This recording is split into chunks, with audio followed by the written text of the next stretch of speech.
भगवान कहते हैं उद्धव मेरी प्राप्ति करनी है तो जहां भी मैं बोला हूं सुनो, जहां भी मैंने कुछ कहा है उसको सुनो और उसको समझो। उससे क्या होगा? बोले मेरी प्राप्ति सहज ही हो जाएगी। ये वही भगवता प्रोक्तः उपाय आत्मलब्ध है। मेरी प्राप्ति का उपाय सबसे सरल, बहुत उपाय है पर एक उपाय यह भी है, मैं जहां भी बोल रहा हूं ध्यानपूर्वक सुनो और उसका पालन कर लो।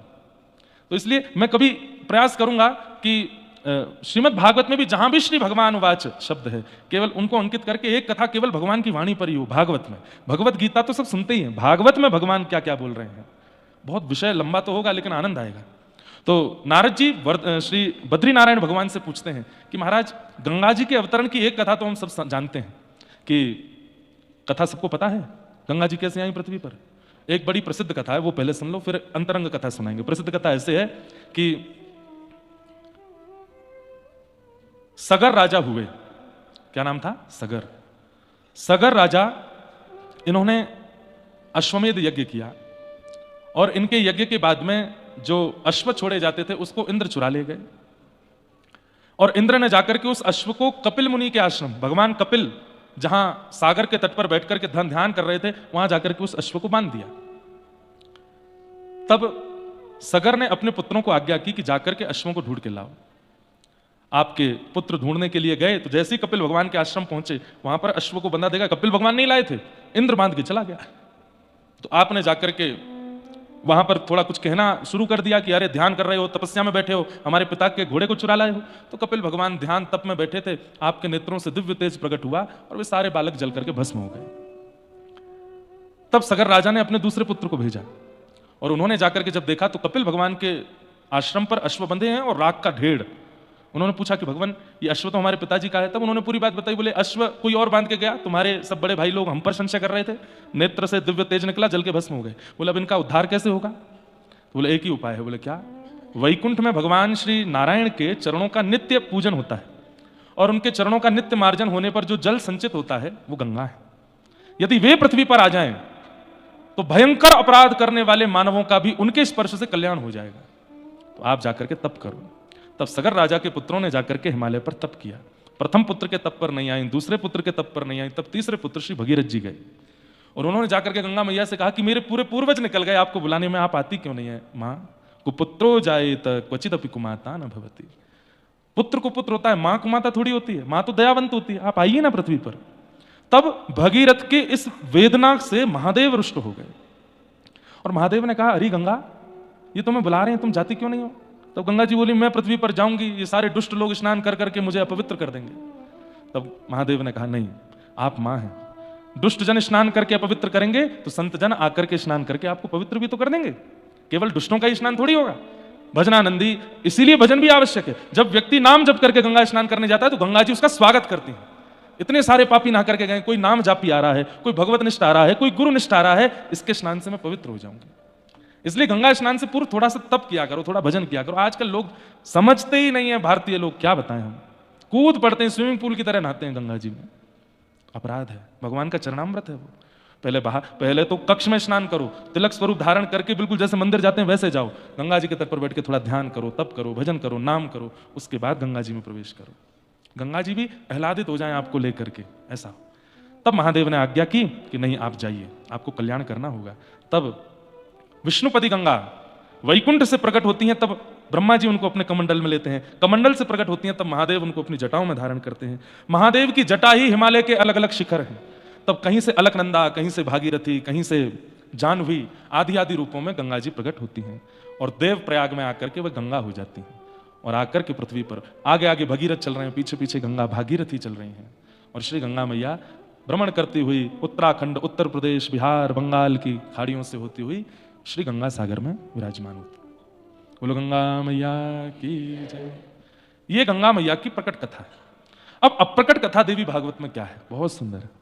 नारद जी पूछ रहे हैं श्री बद्री नारायण भगवान से कि नाथ आपके चरणों का नित्य अभिषेक होता है? बोले जी। वो अभिषेक जल गंगा बनकर के आ रहा है पृथ्वी पर? बोले हाँ।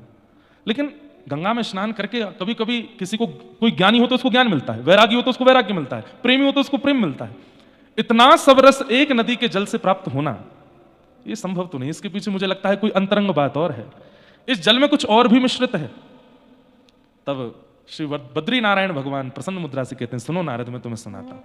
एक बार की बात, श्री गोलोक धाम में प्रिया प्रियतम दोनों नित्य सेज पर विराजे थे। स्वयं बद्रीनाथ भगवान ही कृष्ण हैं, लेकिन अपनी ही लीला सुना रहे हैं। श्री गोलोक धाम में प्रिया प्रियतम नित्य सेज पर विराजे थे। रोज ललिता विशाखा अष्ट सखियां उनका मनोरंजन करती हैं, उनके रास में वर्धन करती हैं। लेकिन आज सब देवताओं ने जाकर के महादेव से कहा कि हमको यह सौभाग्य मिले कि हम गोलोक धाम में जाके हम वीणा बजावें, हम मृदंग बजावें, हम मंजीरा बजावें, हम गावें और श्री प्रिया प्रियतम रास करें। तो महादेव बोले, मैं परमिशन लेता हूं, एक बार ललिता जी मान जाएं। तो महादेव नित्य गोलोक धाम जाते हैं और श्री ललिता विशाखा जी से कहती हैं, जो सेवा आप करती हैं उस सेवा का सौभाग्य एक बार हम लोगों को दीजिए, हम भी प्रिया प्रियतम का मुखोल्लास करें। ललिता जी आज्ञा देती हैं और आज सब देव समाज गोलोक धाम आया है। ब्रह्मा जी बैठे हैं, नारद जी बैठे हैं, सरस्वती बैठी हैं, महादेव बैठे हैं, सूर्य बैठे हैं, चंद्र बैठे हैं, सब देवता बैठे हैं और सब रास के भाव से आए हैं। तब सरस्वती जी कुछ गान करती हैं और सरस्वती जी के गान को सुनकर के प्रिया प्रीतम मंद मंद मुस्काते हैं, आनंद में भर जाते हैं। तभी ठाकुर जी टकटकी लगा करके महादेव को देखते हैं, जिनके नेत्रों से प्रेमाश्रु गिर रहे हैं। तब ठाकुर जी कहते हैं, महादेव अब आप कुछ सुनाइए, अब आप कुछ गाइए। एक तो भाव में भरे हैं, प्रेम छलक रहा है, ऊपर से गाने को कह दिया। तब महादेव वीणा लेकर के गाना प्रारंभ करते हैं और ऐसा गायन करते हैं कि अभी तक सबके गायन में प्रिया प्रियतम केवल बैठे हैं, मंद मंद मुस्का रहे हैं, ताल दे रहे हैं, वाह वाह कर रहे हैं। लेकिन महादेव ने जैसे स्वर छेड़ा है, प्रिया प्रियतम अपने सेज से उठ पड़े और उठ करके नृत्य करने लगे। पहले धीमा नृत्य, फिर थोड़ी गति बदली, फिर थोड़ी गति तीव्र हुई। गति तीव्र होते होते होते महादेव भी ऐसे भाव में निमग्न हो गए, बस गाए जा रहे हैं। सब देवी देवता स्तब्ध होकर के देख रहे हैं और श्री प्रिया प्रियतम द्रुत गति से नृत्य करते करते करते करते द्रवीभूत हो गए। द्रवीभूत मतलब जैसे मक्खन पिघल जाता है, ऐसे प्रिया प्रियतम दोनों पिघल करके जल स्वरूप हो गए और उसी जल स्वरूप को महादेव ने तुरंत अपने सिर पर धारण किया और वही गंगा बनकर के पृथ्वी पर अवतरित हो गए। श्री प्रिया प्रियतम का मिलित द्रवीभूत स्वरूप यदि कोई है तो वो श्री गंगा जी, ऐसी मां गंगा। अब ये देवी भागवत की कथा है और श्री बद्रीनाथ भगवान नारद जी को सुना रहे हैं कि गंगा प्रिया प्रियतम का मिलित द्रवीभूत स्वरूप है। इसीलिए जिस भाव से गंगा में स्नान किया जाए, ज्ञान मार्गी को ज्ञान देती हैं, वैराग्य मार्गी को वैराग्य देती हैं और हम जैसे ब्रजवासी प्रेम मार्गियों को प्रेम देती हैं, सब देती हैं। क्यों? श्री प्रिया प्रियतम ही है। ऐसी गंगा मैया के पावन प्राकट्य दिवस पर हम उन्हें प्रणाम करते हैं। अब लेकिन मेरे मन में चंगा आ रही है कि महादेव गा क्या रहे थे, वो ढूंढा जाए। सुबह से मेरे पद तो बन रहे थे मन में कि मैं कुछ बना के गाऊं, पर क्योंकि ये महादेव की भूमि है, नारायण तो यहाँ किराए पर आते हैं। हिमालय तो महादेव का ससुराल है। यहाँ पर अब किसी अपने मित्र के ससुराल में जाके अपने आप थोड़ी चले जाओगे, आप परमिशन लेनी पड़ती है आपको। तो ऐसे ही नारायण तो यहाँ परमिशन लेते हैं कि मैं बैठ जाऊं, यहाँ पे थोड़ी देर बैठ सकता हूँ। आपको क्या आवश्यकता है हिमालय पर रहने की? आप रहिए ना वैकुंठ में। नहीं नहीं, इन मानवों के कल्याण के लिए मुझे भी तप करना, तभी मुक्ति नारायण यहाँ विराज गए। परंतु ये भूमि तो महादेव की है। तो एक बहुत सुंदर पद है, अष्ट छाप के सखा गाते हैं, देखो देखो री नागर नट। मानो महादेव ने क्या गाया होगा। अब महादेव की वाणी तो मैं लिखूंगा कुछ, लेकिन अष्ट सखा गा रहे हैं रास का ये सुंदर भाव। देखो देखो री नागर नट निर्तत कालिंदी तट, देखो री नागर नट, देखो देखो री नागर नट निर्तत कालिंदी तट,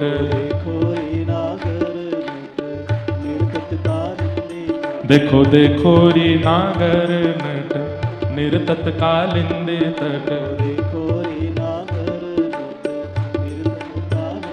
हे माधुरी के मध्य राजे मुकुट लटक।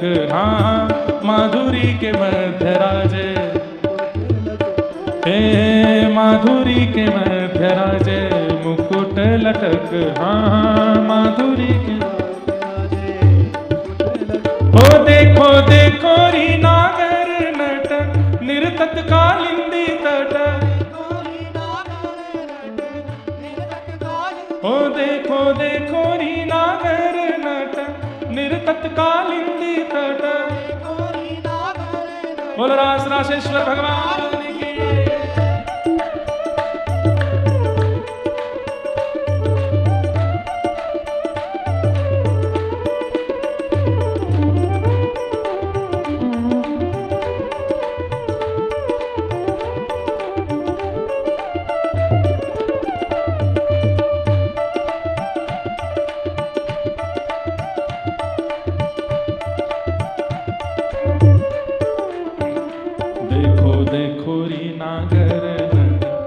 निरतत्कालिंदे तट देखो रे नागर नट,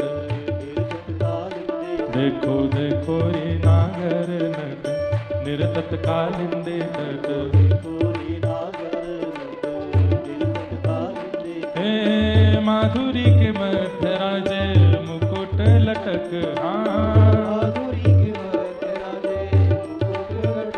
ओ माधुरी के मध्य राजे मुकुट लटक, ओ देखो देखो रे नागर नट, निरतत्कालिंदे तट देखो देखो रे नागर नट, निरतत्कालिंदे तट।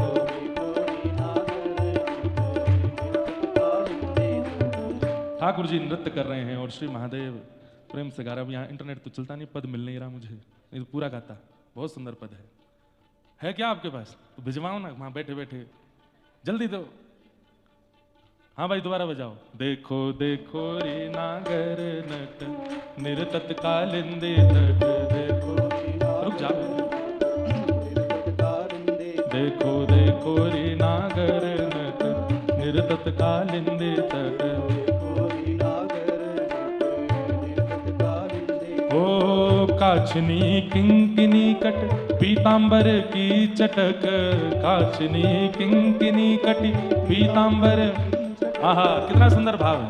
काछनी किंकिनी कटी, अपने कटी पर सुंदर कछनी पहनी है और उसके ऊपर में छोटी छोटी छोटी छोटी क्षुद्र घंटिका की कौंदनी पहनी है ठाकुर जी ने। जब नृत्य कर रहे हैं तो छोटी छोटी घंटिकाएं बज रही हैं। अरे भैया क्या पासवर्ड है इसका? पासवर्ड क्या है? क्या 7 है? 2 बार 7, हाँ 2 बार 7 फिर है 0 0 फिर से 7, वाह अच्छा 77077। अरे क्या है 7 7 770077, वाह। अब आपके घर वालों को पता चल गया आपके फोन का। काछनी किंकिनी कट पीतांबर की चटक, आहा गोपिन के मध्य राजे मुकुट लटक, हाँ गोपिन के मध्य राजे मुकुट लटक, ओ देखो देखो री नागर नट, निरतत्कालिंदे तट, देखो देखो री नागर नट, निरतत्कालिंदे तट, ओ तत थई ताता थई शब्द सकल घट, तत थई ताता थई तत थई ताता थई शब्द सकल घट, हे उरप तिरप गति पग की पटक, हाँ उरप तिरप गति, ओ उरप तिरप गति पग की पटक, हाँ उरप,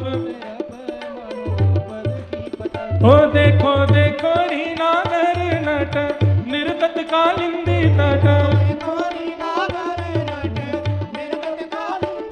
ओ रास मध्य राधे राधे मुरली में यही रट, रास मध्य राधे राधे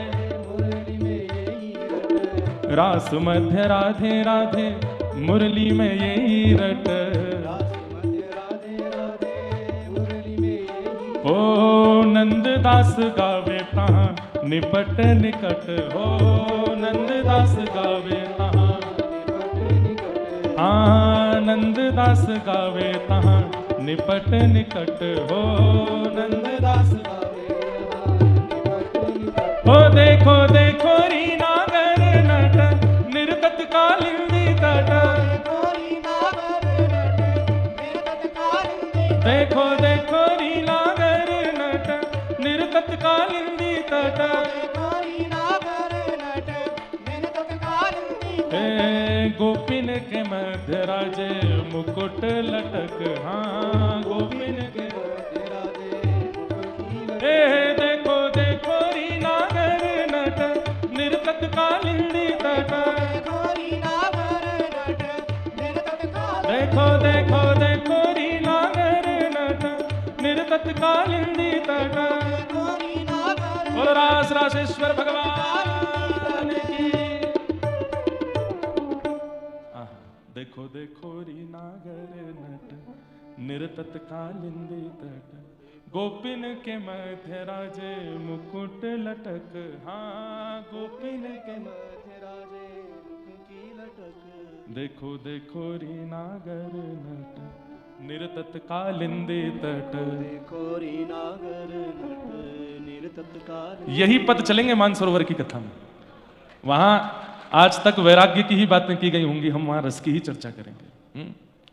ना सांस फूलेगी ना सिर दर्द होगा, आनंद आवेगा। चंद्र किरण सा श्याम सलोना। और मैं देखूंगा अगर जो तिथि निकल रही है लगभग अगले वर्ष की ही चल रही है बात, उस तिथि में पूर्णिमा हो रहा जाए और पूर्णिमा की रात्रि हो, मानसरोवर पर बैठे हों। हमारी योजनाएं तो इतनी बड़ी बड़ी बन रही हैं, वहां जाके पता चली व्यास जी आधे रास्ता में। लेकिन चंद्र किरण सा श्याम सलोना दो आंखें कजरारी ठुमक ठुमक नाचे गोपियन के संग जग का पालन हारी। रास बिहारी संग राधा सुकुमारी व्रज में विराज रे श्याम संग राधा नाचे। श्याम संग राधा नाचे। ओ वंशी वट पे यमुना तट पे कान्हा रास रचावे। वंशी वट पे यमुना तट पे कान्हा रास रचावे। तब ए गोपी बन के शंकर आए गोपेश्वर कहलाए हो। गोपी बन के शंकर आए गोपेश्वर कहलाए। तब क्या होगा? डम डम डमरू बाजे कान्हा की मुरली पे, डम डमरू बाजे कान्हा की मुरली पे। जग सारा नाचे रे श्याम संग राधा नाचे रे। श्याम संग राधा नाचे। ओ श्याम संग राधा नाचे रे। ओ श्याम संग राधा नाचे। ओ राधा नाचे कृष्ण नाचे नाचे गोपीजन राधा नाचे कृष्ण नाचे नाचे गोपीजन। क्योंकि मन मेरा बन गया सखी रे पावन वृंदावन हो। मन मेरा बन गया सखी रे पावन वृंदावन। देखो राधा रानी की प्रसादी आई है, ये मेरी गलती नहीं है कि हम मुक्तिनाथ में ये रस की चर्चा कर रहे हैं। श्री जी की प्रसादी आई है इसीलिए हो रहा है।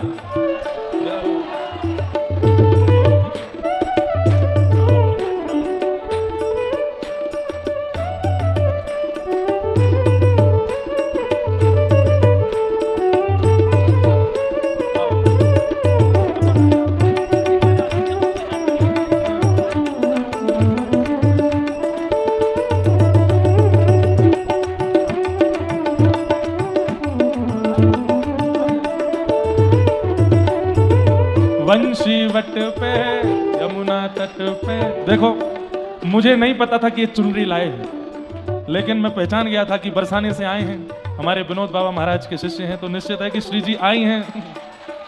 तो ये चर्चा बनना तो स्वाभाविक बात है। बैठ जाओ।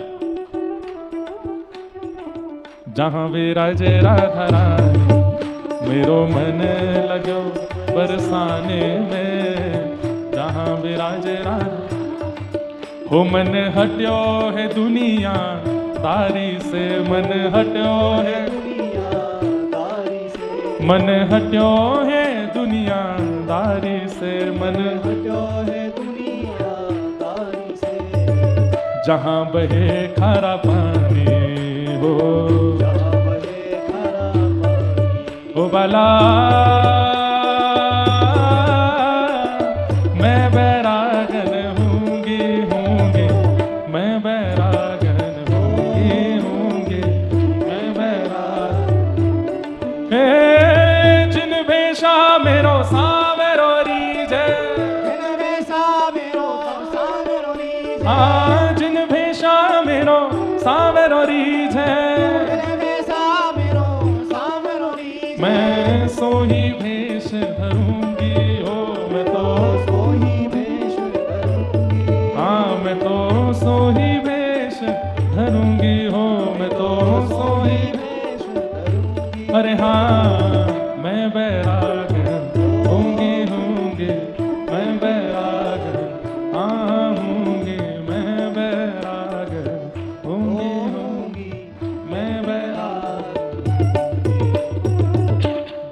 बोलो मुक्ति नारायण भगवान की।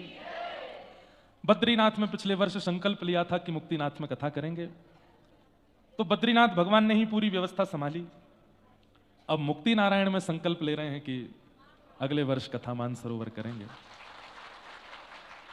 अब कथा कैसे होगी ये तो भगवान जाने। मुक्तिनाथ भगवान से 2 दिन कथा और यही प्रार्थना करके जाना कि नाथ वो कथा खूब मंगलमय हो और हम सब पहुंच सकें।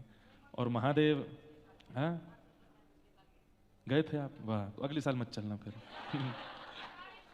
वाह, हम तो भाई पहली बार जाएंगे। पिताजी तो कथा कर चुके हैं वहाँ, पिताजी की कथा कुछ साल पहले हुई थी, माताजी पिताजी दोनों गए।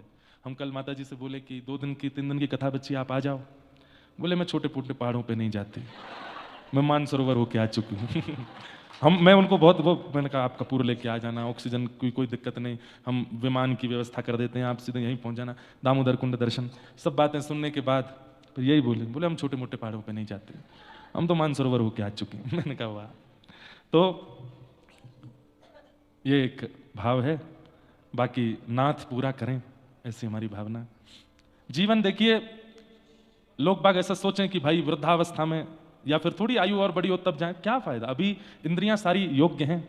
हम तो इसीलिए सारे दुर्गम स्थानों में कथा अभी कर ले रहे हैं, बाद का कुछ पता नहीं है, क्योंकि कलयुग इतना खतरनाक है, कलयुग बढ़ता जा रहा है, शरीर की स्थिति कुछ पता नहीं है। तो अभी हो आओ, जहां जहां हो आ सकते हैं, हमारे लिए ये बात है। और हम अपने युवा भाई बहनों से भी कहें अभी हो लो, बात का कुछ पता नहीं। और कलयुग इतना प्रचंड होता जाएगा कि हो सकता है कि आगामी समय में इन स्थानों के दर्शन हो ही ना, पता नहीं, कुछ भी हो सकता है। इसलिए हो रहे हैं तो कर लो। और हमें तो बस कोई कामना थोड़ी है, हमारे तो खुद के खूब धन लग जाते हैं, खुद की जेब से लग जाता है कई बार, लेकिन करना है क्यों, यहां से कुछ प्राप्त होगा। अब मानसरोवर में कथा रास की होगी, निश्चित है प्रेम बढ़ेगा व्रज के प्रति, क्योंकि महादेव को वहां सबने महादेव की ही उपासना से कथा की होगी, वहां पर अन्य अन्य भावों से कथा हुई, पर रसयुक्त मुझे नहीं लगता कि अभी तक वहां हुआ है। और ये हो, ऐसा संकल्प यहां उठे तो निश्चित है कल्याणकारी होगा, आनंद आएगा, सब चर्चा करेंगे। मुक्तिनाथ 2 दिन से हमारा यही विषय चल रहा है। वैसे रस पक्ष में जाकर के दोबारा ज्ञान पक्ष में आना थोड़ा सा कठिन तो होता है, परंतु इसको ऐसा मान लीजिए कि गुलाब जामुन खाने के बाद पापड़ की इच्छा कभी कभी होती है, ज्यादा मिठास हो जाए तो थोड़ा पापड़ खाया जाता है। तो मुक्तिनाथ, मुक्ति का एक पर्यायवाची और है मोक्ष। क्या है? तो मोह का जो क्षय है उसी को मोक्ष कहते हैं। पर विचारधारा हमारी ऐसी बन जाती है आशावरी कि मृत्यु के पश्चात ही हम इन सब शब्दों का अपने अंदर आकलन करते हैं। नहीं, जीते जी मोह का क्षय ही मोक्ष है। और ये मोक्षनाथ है, ये मोक्ष धाम है। यहां 12 योजन तक एक कीट पतंग भी यदि अपने प्राण त्यागता है तो उसका मोक्ष निश्चित है। और मुक्तिनाथ के महात्म्य में ऐसा भी लिखा है कि जो जीवन में एक बार मुक्तिनाथ आ जाता है उसका फिर मोक्ष कन्फर्म है। पर हम तो दीयमानम न ग्रहणन्ति, परसों ही बात हुई थी हमारी आपकी कि दीयमानम न ग्रहणन्ति, हमें नहीं चाहिए मोक्ष। हम ब्रज के उपासक हैं, हम मोक्ष के लिए प्रार्थना करते नहीं। लेकिन आज सुबह मेरे मन में एक बात उठ रही थी। सुबह सुबह का सत्र इतना अद्भुत होता है बंधुओं, मैं आपसे फिर निवेदन कर रहा हूं, ब्रह्म मुहूर्त से लेकर के और कथा में आने तक थोड़ा कुछ चिंतन किया कीजिए। यहां ऐसा लगता है कि जैसे कोई आकर के कुछ बता रहा है। क्या हमारे पंडित जी आते हैं, मैं कुछ ना कुछ लिखता ही रहता हूं, कुछ ना कुछ उस समय चलता ही रहता है। मोह का क्षय ही मोक्ष है। तो सुबह आज मेरे मन में आया कि क्या मैंने कल या परसों के अपने वक्तव्य में मुक्ति की बहुत अवहेलना जैसी तो नहीं कर दी कि हमें नाथ ही चाहिए, नाथ ही चाहिए, नाथ ही चाहिए, मुक्ति नहीं चाहिए। जिसे स्वामी अपने नाम के आगे लगा करके बैठे हैं वो इतनी उपेक्षित तो नहीं होनी चाहिए। मुक्ति की इतनी उपेक्षा तो नहीं अच्छी। ठीक है, हम मानते हैं, हम ब्रजवासी, हम ब्रज के लोग किसी को कुछ नहीं मांगते, हम कहते रहते कथा मुक्ति नौन सी खारी लागे, मुक्ति नमक जैसी खारी लगती है। ये उपेक्षा अच्छी तो नहीं। तब मन में ये भाव आया कि मोक्ष केवल मृत्यु के पश्चात का नहीं, ये तो कल भी हुई थी बात। मोह का क्षय ही मोक्ष है, मोह का नाश ही मुक्ति है। और हम अगर ध्यान करते हैं, गुरु परंपरा का पाठ करते हैं, तिलक स्वरूप धारण करते हैं, धाम गमन करते हैं, लेकिन मोह वो नहीं छूट रहा है, तो मोक्ष नहीं हो सकता। मोक्ष मुक्ति का क्षय।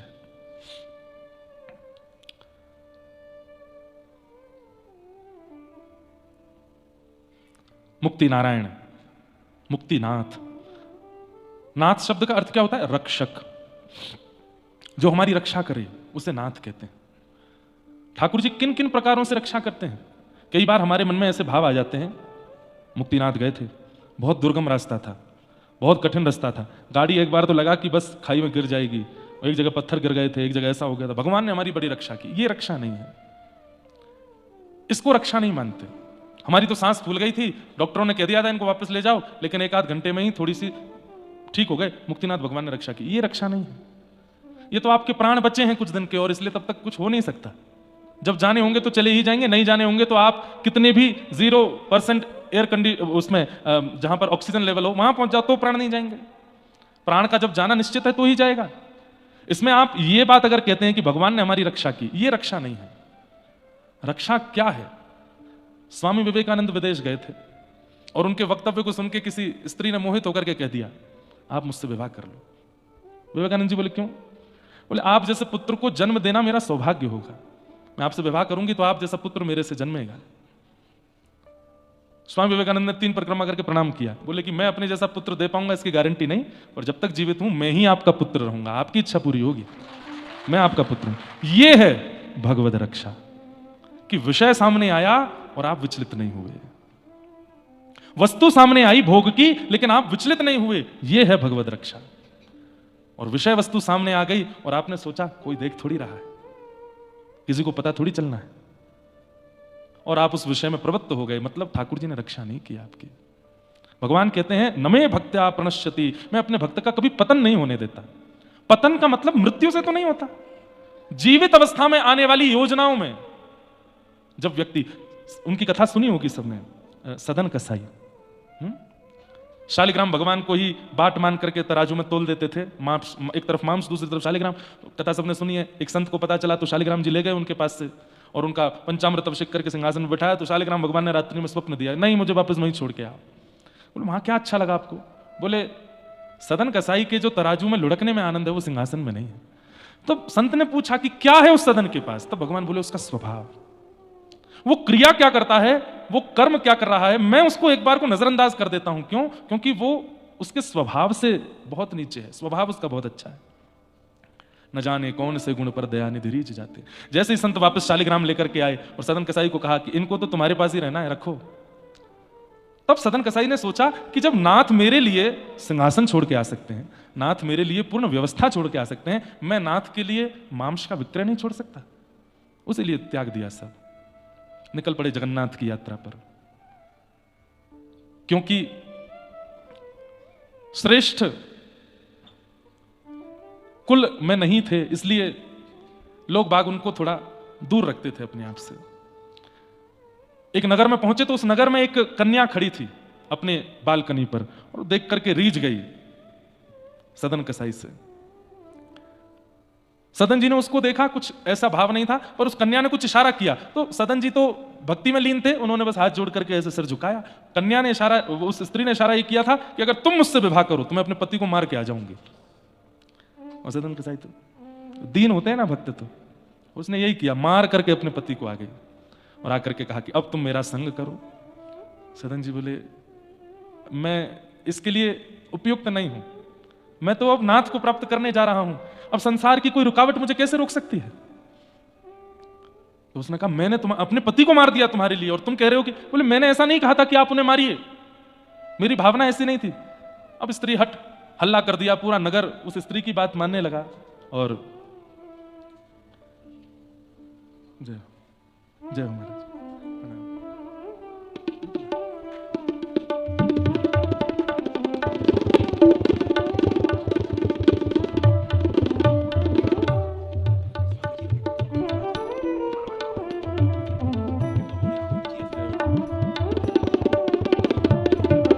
श्रीमते रामानुजाय।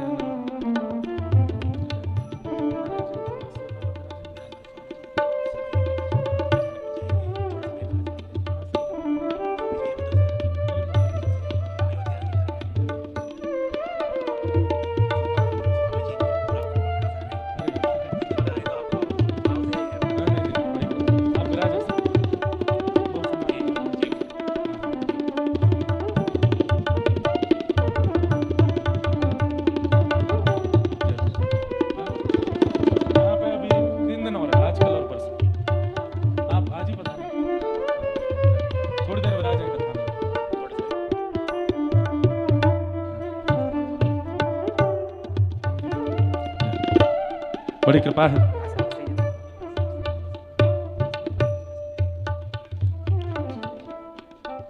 विल्लीपुत्तूर दक्षिण भारत से हमारे रामानुज परंपरा के परम वैष्णव त्रिदंडी स्वामी जी पधारे हैं। हम आपको बारंबार प्रणाम करते हैं, बारंबार वंदन करते हैं। सब लोग, सब वैष्णवों की ओर से महाराज जी को बारंबार जय श्रीमन नारायण।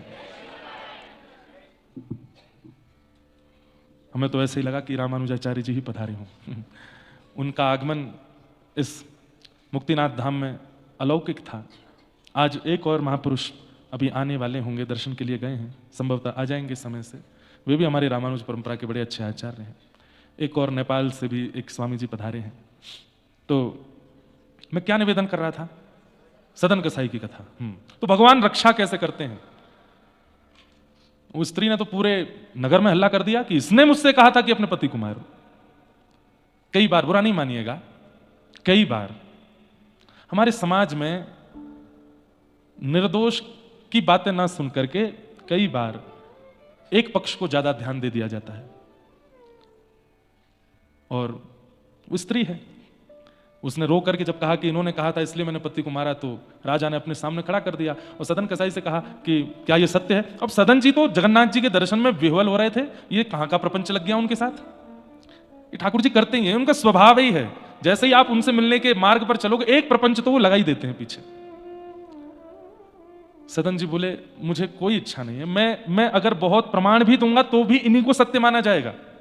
मेरे बार बार बोलने पर भी मेरी बात नहीं सुनी जाएगी, तो मैं वक्तव्य देके क्या करूं? आप सीधा दंड दे दीजिए, जो दंड है मैं सहने को तैयार हूं, बस मृत्यु दंड मत देना।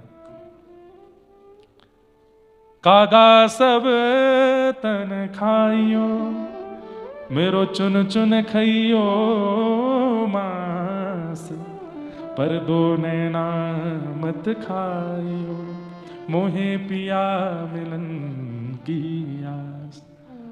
हे राजन, आप जो दंड देना चाहें मुझे स्वीकार है, पर मृत्यु दंड मत देना। क्यों? मैं महाप्रभु जगन्नाथ जी के दर्शन को निकला हूं। एक बार उनका दर्शन कर लूं, मैं दर्शन करके स्वयं आ जाऊंगा यहां पर अपने प्राणों की बलि देने के लिए, पर उससे पहले कोई और दंड दे दीजिए, पर मारिएगा मत। इतनी दीनता पूर्व। बंधुओं, भक्त के वाणी में दीनता आ ही जाती है, और ये बनाना नहीं पड़ता, स्वभाव युक्त दीनता आ ही जाती है। राजा तो बड़े भावुक हो गए, लेकिन एक तरफ वो स्त्री खड़ी थी, दंड दीजिए, दंड दीजिए, इसने मेरे पति को मरवाया, मुझे विधवा कर दिया, अब मुझे स्वीकार भी नहीं कर रहा है। तो बोले इनके दोनों हाथ काट दो, और सदन कसाई ने दोनों हाथ आगे किए, कट गए। नृत्य करने लगे सदन कसाई। राजा बोले भाई तेरे हाथ कटे, तू नृत्य कर रहा है? बोले मैंने सुना है कि मेरे प्रभु जगन्नाथ के भी हाथ नहीं है, मैंने सुना है कि मेरे नाथ के भी हाथ नहीं है, तो मैं हाथ लेके कैसे जाऊं? अब अच्छा है, जैसे मेरे नाथ वैसा ही मैं भी बिना बुझाऊं के जाऊंगा। ये होती है हरि के द्वारा रक्षा। आपके जीवन में आने वाली परिस्थिति में आप क्या निर्णय लेते हैं, वो हरि रक्षा मानी जाती है। तब आप कह सकते हो कि आपको नाथ मिले, वो रक्षक है। नाथ का शब्द का अर्थ ही रक्षक होता है। और फिर सदन कसाई पहुंचे जगन्नाथ धाम। जैसे ही नीलाचल धाम में प्रवेश किया, महाप्रभु जगन्नाथ ब्रह्मवेदी पर झूमने लगे। पुजारियों ने कहा जय जय, बड़े सुख में हो, क्या बात है? बोले मेरा एक परम भक्त आया है, मेरा एक परम भक्त आया, पालकी लेके जाओ उसको लाने के लिए। पुजारी जी इतने जल्दी में पूछा भी नहीं कुछ भी कि भाई क्या रूप है क्या, पालकी लेके भागे और नीलाचल के द्वार पर ही जाके बोले कोई महाप्रभु जगन्नाथ का परम भक्त आया है, जगन्नाथ जी ने उसके लिए पालकी भेजी है। पालकी में चढ़ने की लड़ाई होने लगी। भक्त लोग कहने लगे हम हैं परम भक्त, हम हैं परम भक्त, हमको रात में जगन्नाथ जी ने स्वप्न दिया था कि मैं तेरे लिए पालकी भेजूंगा। दूर खड़े सदन कसाई, दोनों हाथ नहीं और दोनों हाथों को ऐसे करे, मैं आज उस परम भक्त का दर्शन करूंगा जिसके लिए पालकी भेजी जगन्नाथ जी ने। वहां तो इतनी भीड़ लग गई कि पालकी लेके पुजारी वापस लौट गए और जगन्नाथ जी से जाकर के कहा, नाथ वहां तो इतनी भीड़ लगी है, हजारों भक्त एक पालकी में चढ़ने को तैयार हैं, आपने बताया नहीं कि आपका वो भक्त है कैसा। जगन्नाथ जी बोले, जैसा मैं हूं वैसा ही होगा, उसकी भुजा नहीं होंगी, बिना भुजाओं के होगा, यहां तक भुजाएं कटी होंगी, वही मेरा परम भक्त, उसको लेके आओ। अब की बार पुजारी गए, जाकर के जब ढूंढा तो दूर नेत्रों से अश्रु प्रवाह कर रहे हैं, हाथों से रक्त निकल रहा है, ऐसे बस हाथ जोड़ करके, भुजा तो है नहीं तो ऐसे हाथ जोड़ रखे हैं और सदन कसाई बैठे हैं और जाकर के वो तो प्रतीक्षा कर रहे थे पालकी में कोई बैठे उस भक्त को मैं प्रणाम करूं। जाके जब पुजारियों ने सदन कसाई को ही उठाया, बोले तुम्हारे लिए ही भेजी है भगवान ने पालकी, तो रोने लगे, मैं नहीं हो सकता, मैं इतना योग्य नहीं, जीवन भर मांस विक्रय किया और वो भी मुक्ति नारायण श्री शालिग्राम भगवान को तोलता था, मैं इतना बड़ा महापापी, धाम यात्रा पर निकला था, एक स्त्री को विधवा कर दिया मैंने, मैं इतना बड़ा पापी, मेरे लिए पालकी नहीं भेजी होगी, आप दोबारा पूछ के आइए। पुजारी बोले, हम यही करते रहेंगे, जाएं फिर हमें, फिर जाएं फिर हमें, बैठो तुम। और बिठा करके जब सदन कसाई को ले गए, कौन कुटिल खल कामी मौसम, कौन कुटिल खल काम। भक्त का एक स्वरूप है बंधुओं, उसको कभी भी अपनी भक्ति का अभिमान नहीं हो सकता, मान नहीं हो सकता कि मैंने इतना किया। वो कितना भी करने के बाद यही सोचेगा ये तो कुछ भी नहीं था। हमें आपको भी यही रखना है कि मुक्तिनाथ से लौटने के बाद भी अहम ना आ जाए कि हम मुक्तिनाथ होके आए, शालिग्राम मिल जाने के बाद भी अहम ना आए कि देखो इतने लोग ढूंढने गए लेकिन मुझे मिल गए, इनको आने में देरी नहीं लगी तो जाने में भी देरी नहीं लगाएंगे, और 2 क्षण लगाते हैं ठाकुर जी जाने में, इसलिए अहम मत कीजिएगा। और भक्त जब पूर्ण भक्त बन ही जाता है ना, ठाकुर जी के द्वारा स्वीकार कर लिया जाता है, तो उसमें अहम आएगा ही नहीं। ठाकुर जी ने स्वीकार नहीं किया तो भक्ति का अहम आता रहेगा, बार बार अहम आएगा कि मैंने ऐसा किया, मुझसे ऐसा हुआ, मैंने ये कर दिया, कोई नहीं कर पाया, मैं कर गया। ठाकुर जी अहम आने नहीं देते, और आ रहा है तो इसका मतलब ठाकुर जी अभी मिले नहीं है। जैसे ही पालकी पहुंची द्वार पर, जगन्नाथ मंदिर के मुख्य द्वार पर ही श्री पतित पावन भगवान प्रणाम किया, जय हमारे जय श्रीमन नारायण, बड़ी कृपा। मुख्य द्वार पर ही पतित पावन भगवान, और जैसे ही सदन कसाई जी ने दंडवत प्रणाम किया है जगन्नाथ जी के सन्मुख, महाप्रभु जी इतने प्रसन्न हो गए, प्रसन्नता के भाव से श्री सदन जी के दोनों भुजाएं प्रकट हो गई, फिर से भुजा निकल करके आ गए। बोले, नाथ ये क्यों दिए, नहीं चाहिए, मैं आपके जैसा ही ठीक था। बोले, नहीं इसलिए दिए तुम कीर्तन करो, करताल बजा करके गाओ, नृत्य करो, मुझे रिझाओ। और तब सदन जी खूब नृत्य करते हैं। तो भगवद रक्षा, प्राण रक्षा को भगवद रक्षा मत मानिए कि आपके प्राणों की रक्षा हो गई, गिरने से बच गए, मरने से बच गए, यहां बच गए, वहां बच गए, तो भगवान ने बाल बाल बचाए। भगवान नहीं बचा रहे वहां पे, आपके जीवन अभी बचा है, आपका जीवन अभी बचा है, अभी मृत्यु नहीं आई इसलिए बच गए हो। ठाकुर जी नहीं बचा रहे वहां पे, ठाकुर जी तो आपके जीवित अवस्था में आने वाली परिस्थितियों में आपका जो निर्णय होता है, उस निर्णय में यदि वो सुलभ निर्णय हो तो वो मानो कि ठाकुर जी ने बचाया। तो नाथ मतलब रक्षक, और मोह का क्षय जिसका हो गया हो उसी की रक्षा करते हैं, वही है मुक्तिनाथ। जो मोह का क्षय कर गया है उसी के रक्षक बनते हैं श्री मुक्तिनाथ। ऐसे मुक्तिनाथ भगवान। तो मैं सुबह विचार कर रहा था कि मुक्ति अपेक्षित नहीं होनी चाहिए। हम ब्रजवासी जन कई बार कह देते हैं कि मुक्ति अपेक्षा के लिए नहीं, मृत्यु के बाद वाली मुक्ति की हम कभी कभी अवहेलना तो नहीं करते, अपेक्षा तो नहीं करते, पर उसको स्वीकार नहीं कर रहे हैं कि नहीं चाहिए। पर जीवित अवस्था में बिना मुक्ति के भक्ति संभव नहीं है, बिना मोह के क्षय के भक्ति नहीं होगी, बिना मोह के क्षय के नाथ नहीं मिलेंगे। राजा जनक की सभा में राजा जनक की सभा में अष्टवक्र पहुंचे, और अष्टावक्र परम ज्ञानी, 8 जगह से शरीर टेढ़ा था उनका, इसलिए उनको अष्टावक्र कहा जाता था। जैसे भगवान हमारे त्रिवक्र हैं, श्री कृष्ण जो हैं वो त्रिवक्र हैं, 3 जगह से टेढ़े हैं, सिर टेढ़ा, कमर टेढ़ी, और ये टेढ़े हैं नहीं, रहते टेढ़े हैं। वैसे कोई ठाकुर जी, वो एक मराठी हमने अभंग गाया, लकरा लकरा च लकरा, बांकोरी बांको, बांकोरी बांको, काना काना एक पाम ते बांको है, वो बांके हैं नहीं, वो कोई मराठी भाषा में तो सीधे कह दिया लंगड़ा। ठाकुर जी लंगड़े नहीं है, ठाकुर जी टेढ़े मेढ़े नहीं, वो उनका स्वरूप है, वो ऐसे बन के रहते, उनकी अदा है खड़े होने की, सबकी अपनी अपनी होती, उनकी है। लेकिन अष्टावक्र तो वास्तविक वक्र है। उनके पैर भी टेढ़े हैं, कमर भी टेढ़ी है, गर्दन भी टेढ़ी है, हाथ भी टेढ़े हैं, लेकिन परम विद्वान। जनक जी की सभा में पहुंचे और जैसे ही जनक सभा में पहुंचे तो सब लोग उनकी चाल पर, ढाल पर थोड़े हंसने लगे। अष्टावक्र बोले, ये सभा मेरा उपहास नहीं कर रही है, मुझे बनाने वाले का उपहास कर रही है। मटका खराब है, मटका बुरा है, मटका बेकार है, मटका योग्य नहीं है, मटके को कोई बुराई नहीं है इसमें, वो तो मिट्टी का ही है। उसको बनाने वाले ने उसको ऐसा बनाया है, आप तो बनाने वाले का उपहास कर रहे हो। जनक जी महाराज चरणों में बैठ गए, बोले महाराज क्षमा कर दीजिए। बोले नहीं, मैं इस सभा में नहीं बैठूंगा। बोले भगवान क्षमा कर दीजिए, मैं सबकी ओर से आपसे क्षमा मांगता हूं, और मेरे मन में एक जिज्ञासा आई है, मैं वो पूछना चाहता हूं। बोले क्या? बोले आप जैसा परम ज्ञानी व्यक्ति इतने छोटे से उपहास से इतना बुरा क्यों मान रहा है? आप जैसा परम ज्ञानी व्यक्ति इतने से उपहास को सहन नहीं कर पाया। तब अष्टावक्र कहते हैं, मेरा उपहास हो तो मैं सहन करूं, पर मुझे बनाने वाले का उपहास, मेरे नाथ का उपहास, ये मैं स्वीकार नहीं करूंगा। जनक जी ने उसी समय पूरी सभा को खाली कर दिया, अकेले बैठे हैं, अष्टावक्र को सिंहासन पर बिठाया और 3 प्रश्न किए। सबसे पहला प्रश्न, मोक्ष कैसे मिलता है? मोक्ष की प्राप्ति, मुक्ति कैसे आती है जीवन में? कृपा करके मुझे यह बताइए। दूसरी बात, ज्ञान कैसे प्रकट होता है?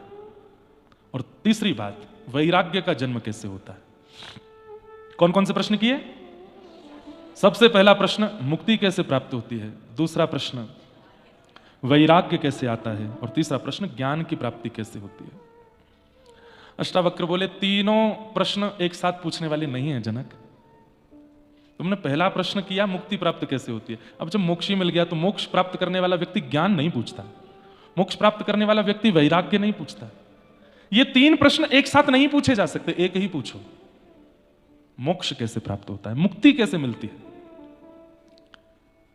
तब ज्ञानी है, ज्ञानी बहुत बड़ा प्रवचन नहीं करते, ज्ञानी अधिकतर एक भाव में उत्तर देने का प्रयास करते हैं। अष्टावक्र बोले, मुक्ति का एक ही उपाय है, समस्त विषयों का विषवत त्याग, यही मुक्ति है। ध्यान से सुनिएगा, बहुत अच्छा प्रसंग है। समस्त विषयों का विषवत त्याग। विषवत त्याग मतलब, अब नवरत्न का लड्डू बना हो, बहुत बढ़िया लड्डू, देखते ही मुंह में पानी आ जाए, वाह क्या अद्भुत है, लेकिन जैसे ही आप उसको खाने लगे, किसी ने कहा इसमें 1 बूंद जहर है, खाएंगे? नहीं खाएंगे, तुरंत त्याग देते हैं। पर हम सब ऐसे लड्डू खाते हैं, हम सबको पता है कि इन विषयों में महाविष भरा है, लेकिन फिर भी हम उसका सेवन करते हैं, और उसका सेवन करने के बाद फिर उससे जो होने वाली घटना, उससे होने वाली जो पीड़ा है, उसको सहन भी करते हैं। बहुत ध्यान से सुनिएगा सब लोग, समस्त विषयों का विषवत त्याग, यही मुक्ति है। राजा जनक हंसे। जनक भी सामान्य नहीं है, ये जानकी जी के पिता जनक नहीं है। जनक जो है, ये एक व्यक्ति विशेष का नाम नहीं है, एक पदवी का नाम है। उस पदवी पर जो भी राजा बैठते हैं उनको जनक ही कहते हैं, और संभवतः यह संवाद भी नेपाल का ही है, क्योंकि जनकपुर यही है। उसी जनक जी में आगे चल करके एक जनक हुए जिनकी पुत्री जानकी हुई, पर यह जनक वो नहीं है। जनक बहुत विद्वान होते थे। अरे वेदव्यास जी महाराज ने सुखदेव जी को भेजा है जनक जी के पास में कि सुखदेव जी का परीक्षण कीजिए कि ये भागवत प्रदान करने लायक है कि नहीं। जनक जी परीक्षण करते हैं श्री सुखदेव जी का। तो जनक सामान्य नहीं है। जैसे ही अष्टावक्र ने कहा समस्त विषयों का विषवत त्याग ही मुक्ति है, तो जनक जी कहते हैं, महाराज धृष्टता क्षमा करें, हाथ जोड़ के प्रार्थना करते हुए कहता हूं, सब त्यागने की ही बातें क्यों कही जाती है? हम मानव त्याग नहीं कर सकते। आप बोल के चले जाएंगे, हम सुन के हाँ सर हिला देंगे, लेकिन त्याग हमसे होगा नहीं। कितनी एक्चुअल बात करी है जनक जी ने कि भाई बड़े बड़े वक्ता त्याग की बात करते हैं, बड़े बड़े मंचों से त्याग की बात होती है, हजारों लाखों लोग सुन के सर हिलाते हैं, पर त्याग कोई कर नहीं पाता। हम मानवों से त्याग बनेगा नहीं नाथ, इसलिए त्याग से मुक्ति मिले ये बात तो मत ही बोलिए। साहस चाहिए अष्टावक्र के सामने इतना बोलने का भी। अष्टावक्र बोले तो बोले हमें तो ऐसा कोई मार्ग बताइए कि हम क्या ग्रहण करें उससे मुक्ति मिले। त्याग से मुक्ति मिले हमसे नहीं हो पाएगा। ये बताइए कि हम ऐसा क्या लेवें, ऐसा क्या ग्रहण करें, या ऐसा क्या स्वीकार करें, क्योंकि हम मानवों का स्वभाव है, हम स्वीकार करने में ज्यादा निपुण हैं, त्याग में हमारी इतनी निपुणता नहीं। प्रैक्टिस हमारी ग्रहण करने की ज्यादा है, त्यागने की कम है। मित्र बना लेते हैं, संबंध बना लेते हैं, परिवार बना लेते हैं, रिश्तेदारी बना लेते हैं, लेकिन एक को भी त्यागने की बारी आती है, वो नहीं होता। किसी को जीवन में लाने में हमको संकट नहीं लगता, लेकिन छोड़ने में हमको बहुत लगता है। और छोड़ भी देते हैं तो फिर जीवन भर उसके लिए रोते ही रहते हैं, क्यों कर दिया, क्यों कर दिया, ऐसा क्यों। त्याग नहीं बनता हमसे। इसलिए नाथ, कलिकाल के जीव त्याग नहीं कर पाएंगे, उनके लिए तो ऐसा कोई उपाय बताइए जिसको वो ग्रहण करें और उनको मोक्ष मिले। अष्टावक्र हंस गए और कहने लगे, इसीलिए तुमको जनक बोलते हैं। बंधुओं, गुरुजनों से प्रश्न कैसे करना चाहिए यह भी सीखिए, और यह भी सीखे नहीं, यह भी भजन पद्धति सिखा देती है कि गुरुओं से चर्चा कैसे करनी चाहिए। अष्टावक्र कहते हैं, मैंने पहले कहा विषयों का विषवत त्याग मुक्ति देता है। विष का उल्टा क्या होता है? विष का उल्टा क्या होता है? अमृत। अब मैं तुम्हें अमृत बताता हूं कि जिसका तुम पान करो और तुम्हें मुक्ति मिले। तो पंच अमृत हैं, पंचामृत जिसे बोलते हैं। पंचामृत में क्या क्या आता है? दूध, घी, दही, शहद और शर्करा पंचामृत है। ये पंचामृत केवल ठाकुर जी के ही स्नान में प्रयोग होता है? नहीं, हम मानवों को भी पंचामृत ग्रहण करना चाहिए। वो पंचामृत तो है ही, पर स्वभाव के पंच अमृत हैं जो अष्टावक्र जनक जी को बता रहे हैं, जिससे मुक्ति मिलती है। ये मृत्यु के बाद वाली मुक्ति नहीं है, ये मुक्ति के आगे जो नाथ बैठे हैं उनको प्राप्त करने वाली ये पंच मुक्ति के अमृत हैं जो अष्टावक्र कह रहे हैं। जिसमें पहला है क्षमा। क्या? क्षमा। क्षमा पहला अमृत है। हम आप सब लोग क्षमाशील हैं, पर कई बार ऐसी परिस्थिति आती है कि हम क्षमा नहीं कर पाते व्यक्ति को। क्षमा बड़िन को चाहिए, छोटिन को उत्पात। कहा हरि को घट गयो, जो भृगुमारी है लात। क्या हरि घट गए? ठाकुर जी आ रहे हैं हवा के रूप में। क्या हरि घट गए? भृगु जी गए और जाकर के सीधे भगवान के वक्ष पर बिना किसी अपराध के प्रहार कर दिया। हमारे कोई करके तो दिखा दे। भृगु हो चाहे वशिष्ठ हो, पैर ही पकड़ लेते, चलो कैसे मारा, केस करूंगा तुम पर। लेकिन जैसे ही मैं ये भाव याद करके मैं कितना भावुक हो गया था कि जैसे ही भृगु जी ने लात मारी तो ठाकुर जी भृगु जी का चरण पकड़ के कहते हैं, इतने बड़े बड़े बाण, बड़े बड़े वज्र मेरे छाती पर मारे गए हैं नाथ, मैं सबको सह गया। मुझे लगता है मेरी छाती बड़ी कठोर है। आज एक ब्राह्मण ने अपने पाद का प्रहार किया, कहीं आपके चरणों में पीड़ा तो नहीं हो गई मेरे छाती पर मारने से? चरण पहुंचने लगे, सिर से लगाने लगे। अरे बड़े बड़े राक्षस वज्र मारते हैं तब भी मेरी छाती पर कोई असर नहीं होता। बड़े बड़े दैत्य बाण छोड़ते हैं, मेरी छाती पर कोई असर नहीं होता। मुझे लगता है मेरी छाती बहुत कठोर है। आज एक ब्राह्मण ने चरण मारा, कष्ट तो नहीं हुआ ना आपको? और बंधुओं, हम लोगों का स्वभाव कैसा है पता है? जीवन में एक दोष आता है, उस दोष को छुपाते हैं। और ठाकुर जी की छाती पर लात मार दिया भृगु जी ने। आज भी ठाकुर जी चरण चिन्ह यहीं रखते हैं। वृंदावन में लड्डू गोपाल निर्माण किए जाते हैं। वो लड्डू गोपाल तब तक लड्डू गोपाल ही नहीं होते जब तक यहां पर छोटा चरण चिन्ह ना बन जाए। ठाकुर जी कितने अद्भुत हैं, कितने सरल हैं, क्षमाशील। मुझे ऐसा लगता है कि नाथ को भजने वाले के अंदर कम से कम नाथ जैसे कुछ गुण तो होने चाहिए। कीड़ा कह रहा है कि मैं सबसे सुंदर को खाऊंगा, तो शालिग्राम बन के आगे बोल खा ले, और तू खाएगा तभी मैं शालिग्राम बनूंगा। इतना क्षमाशील कौन हो सकता है? और चलो ये सब बातें तो ग्रंथों की हैं, पोथियों की हैं, कहानियां हैं। क्या मैं और आप इतने अधिकारी हैं कि हम ऊपर जाकर के उन नारायण का दर्शन कर सकें? वो सारे अपराध हमने किए हैं जो उनको प्रिय नहीं है, लेकिन फिर भी क्षमाशील बन करके अपने धाम में बुलाया है। आप जिस भूमि पर चल रहे हो सब शालिग्राम है।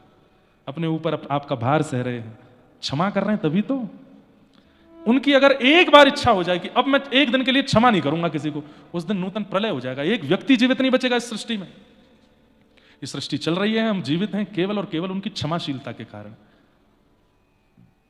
अष्टावक्र कहते हैं, राजा जनक, यदि मुक्ति प्राप्त करनी है तो पहला अमृत क्षमा को जीवन में लाओ। क्षमा बलिदान है, क्योंकि सामने वाले ने जो किया है हम लोग सोचते हैं इसको तो क्षमा मिलनी ही नहीं चाहिए, इसके साथ मुझसे भी बुरा होना चाहिए जो इसने मेरे साथ किया। लेकिन उसके बावजूद भी यदि कोई क्षमा कर देता है तो उसका कितना बड़ा बलिदान है। और यह बलिदान श्रीमद् भागवत में किया है किसने? द्रौपदी ने, जब उसके निर्दोष 5 बालकों को मार दिया था। अश्वत्थामा ने निर्दोष 5 बालकों को मार दिया, और उसी अश्वत्थामा के हाथ पैर बांध करके जब अर्जुन लेकर के आए, तब भगवान ने कहा जिस मां के बच्चे मारे गए पहले उस मां से आज्ञा लो कि इसको मारूं कि नहीं। अर्जुन ने ले जाकर के द्रौपदी के सामने बैठा दिया, इसने मारा है तुम्हारे 5 बालकों को, जल्दी आज्ञा करो, मैं इसका सर धड़ से अलग कर देता हूं, इसके रक्त से तुम्हारे केशों को रंगित कर देता हूं। द्रौपदी कहती है इसे छोड़ दो, इसे मत मारो, इसे मत मारो। और पूरा वो प्रसंग है, बहुत बड़ा है, उसमें नहीं जाएंगे। पर जब द्रौपदी ने 5 बातें कहकर के कह दिया कि इसको मत मारो, तब बाकी सब लोगों के मन में क्या आया पता नहीं, पर दूर खड़े श्याम सुंदरों के नेत्र में आंसू आ गए, रोने लगे ठाकुर जी। क्यों? बोले मैं क्षमा का देवता हूं और आज तक ढूंढ रहा था कि कुछ क्षमा की देवी मिले, आज पहली बार मिली है। मेरा नाम कृष्ण है, मेरी बहन द्रौपदी का नाम अब से कृष्णा होगा। और द्रौपदी को अपने नाम से अंकित किया। किस कारण से? क्षमा। मैं फिर कह दूं बंधुओं, गुरु आज्ञा हो जाए 11 माला करो, 16 माला करो, 108 माला करो, वो माला आपके उद्धार के लिए हो सकती है। भगवत प्रसन्नता के लिए तो ये गुण लाने पड़ेंगे, भगवत प्रीति के लिए तो ये गुण लाने पड़ेंगे। क्षमा पहला अमृत अपने अंदर लाओ तो तुम्हें मुक्ति मिलेगी। दूसरा अमृत सरलता। हम सरल नहीं बन पाते। सरल का मतलब क्या होता है?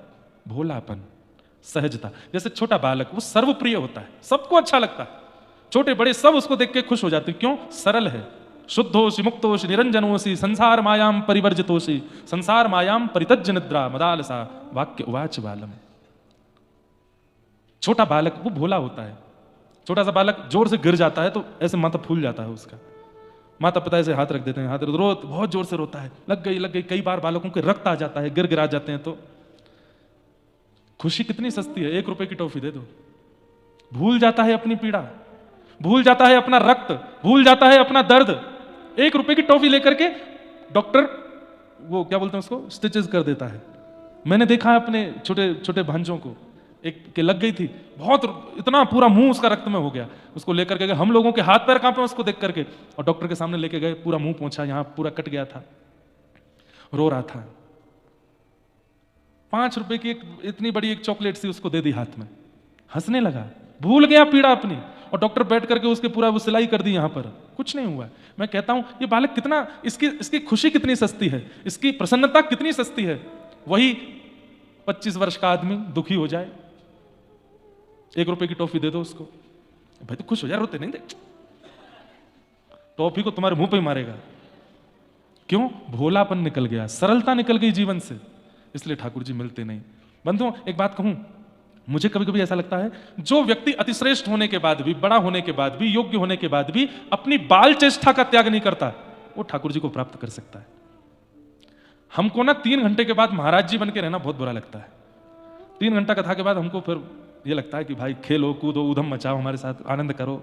हाँ, जब मैं अध्ययन करता हूं तब अलग विषय है, 3-4 घंटे एकांत में, बाकी मुझे लगता है सबके संग खेलूं मैं। पर आजकल मेरे संग खेलने वाले कम, फोटो वाले ज्यादा आ जाते हैं। फोटो खींच लो, महाराज जी ने ऐसे धोती उठाई, महाराज जी ने अपना कुर्ता यूं कर लिया, महाराज जी ने अपने बाल ऐसे, वो चश्मा पहना है, वो फिर मुझे फिर मन नहीं होता। मेरे को रहता है कि मेरे संग सखावत हो जाए तो मैं सबके संग खेलूं, खूब आनंद करूं। सरलता दूसरा अमृत है। हम उस सरलता का त्याग कर देते हैं। बड़े होने के बाद में हमें लगता है ये तो बच्चों का काम है, हम क्यों करें? अरे नहीं, बड़े होने के बाद कभी कभी बालकों की जैसी चेष्टाएं किया करो, बालकों जैसा व्यवहार किया करो। ठाकुर जी को वो प्रिय लगता है। मैं आपको सच बता रहा हूं, ये ठाकुर जी का प्रिय गुण है कि बालकों जैसी चेष्टा बड़े होने के बाद भी रह जाती है ना। बहुत ही ज्यादा तो नहीं होनी चाहिए, बिल्कुल बालकों के जैसे ही रहते हो, नहीं। कभी कभी देखा कि बहुत बड़ा आदमी है, बहुत श्रेष्ठ आदमी है, और वो बड़ा सरल होकर के कुछ ऐसे बालकों जैसा कर, तो हमें उसके प्रति लगता है अरे देखो कितना अच्छा है, कितना दीन है, कितना डाउन टू अर्थ है। ठाकुर जी को नहीं लगती होगी ये बात? ठाकुर जी को भी लगती है। सरलता, भोलापन, भोंदू बन जाओ, भोंदू। रोज अपने गुरुदेव से कथा सुनते हैं, जीव गोस्वामी पाद से, कि भांडीर वन में ठाकुर जी गैया चराने आते हैं। भोंदू के कान खड़े हो गए, भांडीर वन तो मैं 15 साल से गैया लेके जा रहा हूं, मुझे तो आज तक नहीं मिले। वो हमारी तरह श्रोता नहीं था ना। अब मैं कह दूं सामने वाले पर्वत पर भगवान आते हैं, आप लोग सुन के चले जाओगे तो ऐसे बोलते रहते हैं, सब शालिग्राम है, सामने वाले पे आते हैं। पर वो इतना सीरियसली सुन करके गया, भांडीर वन में भगवान गैया चराने आते हैं, 15 साल से मैं जा रहा हूं, मुझे तो मिले नहीं। आज गए और ठाकुर जी को ढूंढने की भावना से जब बैठा, 1 दिन 2 दिन 3 दिन रोज ढूंढता है, कभी इस पेड़ के पीछे, कभी कहीं, कभी जमुना जी के तट पर, कभी सघन वन में। ठाकुर जी आते तो हैं, गुरुदेव झूठ नहीं बोल सकते कथा में। ठाकुर जी भांडीर वन गैया चराने आते हैं, मुझे क्यों नहीं मिल रहे? 4 दिन बाद उसकी मन की इच्छा पहुंच गई राधा रमन लाल के चरणों में, और तभी सघन वन में सुंदर सुंदर गैयाओं के बीच में नवरंगी लाल श्री बालकृष्ण प्रभु वेणुनाद करते हुए गैया चराते हुए आ रहे हैं। और जैसे ही देखते ही भोंदू के नेत्र सजल हो गए, मिल गए, गुरुदेव ने जो बताए थे वही हैं। ठाकुर जी आ गए सन्मुख, पहली बार देखा है भगवान को। भोंदू है, नहीं जानता कि चरण छूने चाहिए, बैठा है बस चुपचाप।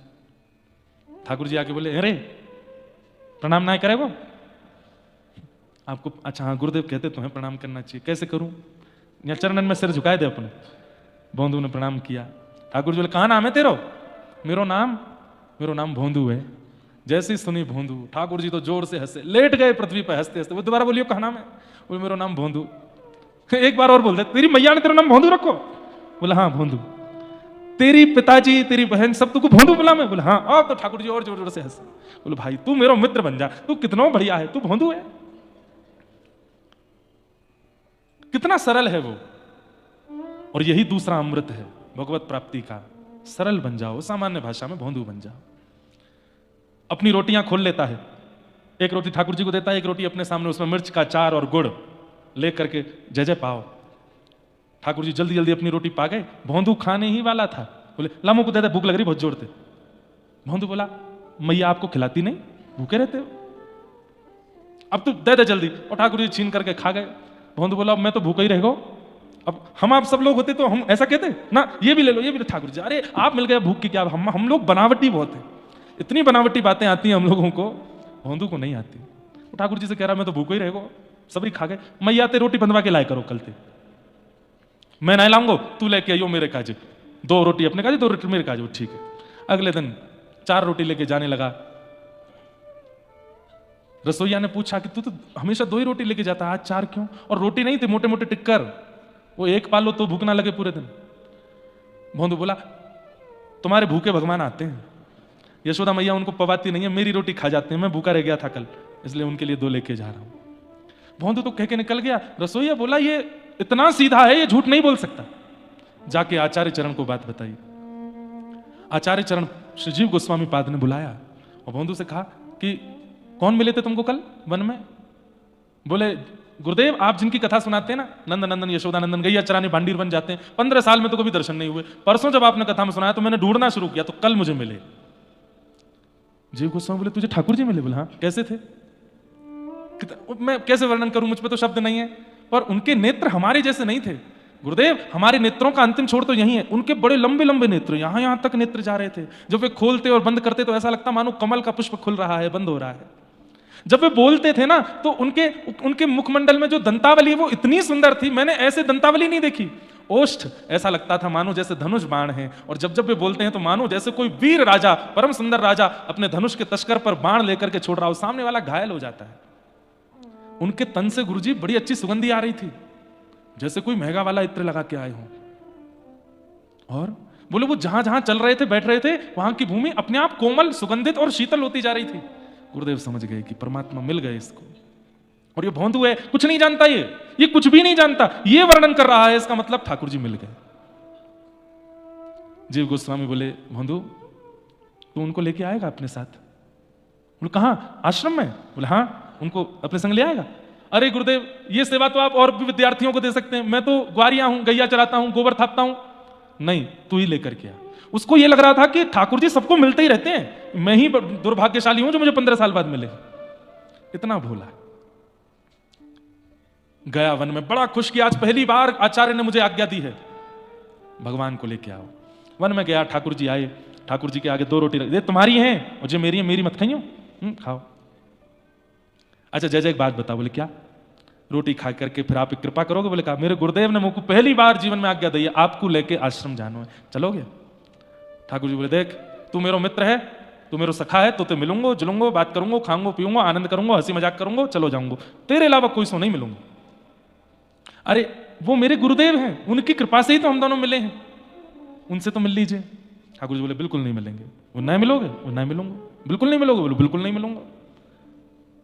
ठीक है, तो मेरे गुरुदेव से नहीं मिलोगे तो फिर मोते भी नहीं मिलना है, कल से आप गैया चरावे कहीं और जाओ, यहां नहीं आओगे। ठाकुर जी, मैं क्यों जाऊं, मैं तो यहीं आऊंगा। बोले 15 साल तक तो दिखे नहीं यहाँ पे, तो या को मतलब ये जगह मेरी है, यहां मैं ही गैया चराऊंगा, तुम कहीं और जाओ, और कल से अगर तुम्हारी गैया यहां दिख गई तो उन गैया को मैं गौशाला, अपनी गौशाला में ले जाऊंगा, जाओ, मेरे गुरुदेव को नहीं तो मेरो भी नहीं। और सुनो, ये रोटी दो, ठाकुर जी के हाथ से छीन ली, ये भी गुरु जी के घर की है। कितना सरल है बंधुओं, ये आप अब चाहोगे ना कि मैं बन जाऊं, नहीं बन पाओगे। ये तो सत्संग और नाम की ही कृपा होगी कि सरलता आ जाए। आप चाह करके जानबूझ के करना चाहोगे तो एक्टिंग बन जाएगा, सरलता नहीं। सरलता तो स्वभाव में आनी चाहिए। और भौंदू ने छीन ली रोटी, बोले अब नहीं मिलूंगा आपसे, और सब अपनी गैयाओं को घेर करके जाने लगा। ठाकुर जी बोले देख ले भौंदू, मोते मित्रता करवे के काजे ब्रह्मादि देवता तरस रहे हैं और तू मुझको छोड़ के जा रहा है। भौंदू बोला ए ब्रह्मादि देवता कर लो याते मित्रता, मैं तो ना करूं, जो मेरे गुरु को नहीं वो मेरो नहीं। ब्रह्मादि देवता नहीं गुरु अपनो मित्र बनाओ, मैं तुम्हारा मित्र नहीं। जैसे ही थोड़ा दूर गया ठाकुर जी व्याकुल हो गए, बोले ये ज्ञानी नहीं है, ये भोंदू है, ये चला ही जाएगा और मिलेगा ही नहीं मुझसे जीवन में। दौड़ करके ठाकुर जी गए और जाकर के उसके कंधे, क्या समझ में आई बात, आप जानकार हो तो ठाकुर जी आपको छोड़ सकते हैं, ये दोबारा योजना बना के प्राप्त कर लेगा। परंतु आप यदि बालक हो, आप भोंदू हो, तो ठाकुर जी जानते हैं कि भाई ये दोबारा नहीं आएगा, मुझे ही जाना पड़ेगा इसके पास। दौड़ करके ठाकुर जी गए और भोंदू के कंधा पे लद गए, ऐसे पीछे से चढ़ गए। बोले सुन, ले चल अपने गुरुदेव के पास, देखूं कैसे गुरु तेरा। आप चलेंगे मेरे गुरु? हाँ हाँ मैं चलूंगा। और भोंदू ऐसे उठा करके अपने कंधे पे लेकर के पहुंच गया। गाय आ गई आश्रम में। आचार्य चरण बोले भोंदू आया? बोले आ रहा है। बाहर जाकर के देखा तो गायों के समूह के बीच में भोंदू, और भोंदू के कंधे पर लदे हुए मोर पुच्छ धारण किए हुए आहा कमल जैसे नेत्र श्याम वर्ण के श्री ठाकुर जी, दिव्य तेज प्रकट हो रहा है। देख करके आचार्य तो मूर्छित हो गए। जब होश में आए तो होश में आते ही भोंदू को प्रणाम किया। बोले घर छोड़ा, परिवार छोड़ा, अध्ययन किया, सालों साल गुरुदेव के चरणों में रह करके ज्ञान अर्जन किया, कोई पुराण नहीं छोड़ा पढ़ने के लिए, लेकिन आज तक कभी भगवत दर्शन नहीं हुआ। और तू कितना भोला, गैयाओं का गोबर थापता है, गैया चराने जाता है, अपने भोलेपन से आज ठाकुर जी को मेरे आश्रम में ले आया। ठाकुर जी को प्रणाम किया। ठाकुर जी बोले देखो मैं बहुत देर नहीं रुकूंगा, आपसे आज्ञा ले आया हूं। बोले क्या? इस भोंदू को हम अपने धाम ले जाएं? आचार्य बोले मैं कैसे रोक सकता हूं। बस इतना कहते ही भोंदू के कंधे पर हाथ धर के ठाकुर जी अपने गोलोक धाम में उसको लेके चले गए। इतने रीझ गए उससे, किस लिए? केवल उसके भोलेपन पर। यह दूसरा अमृत है मुक्ति का, सरलता।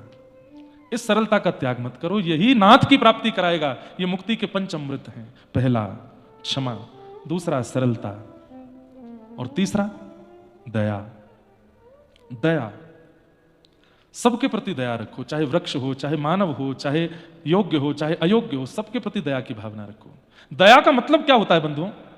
दया का मतलब क्या होता है? सबके मंगल की इच्छा रखना, यही दया है। केवल मुझे मिले, मेरों को मिले, ऐसा नहीं, सबको मिले, ये दया है। किसी को शालिग्राम जी मिल जाए तो उनको लेते के ना, हे शालिग्राम जी औरों को भी मिल जाओ, सबको मिल जाओ, जितने आए हैं भक्ति पथिक सबको मिल जाइए, यही दया है। तीसरा, चौथा संतोष, संतुष्टि।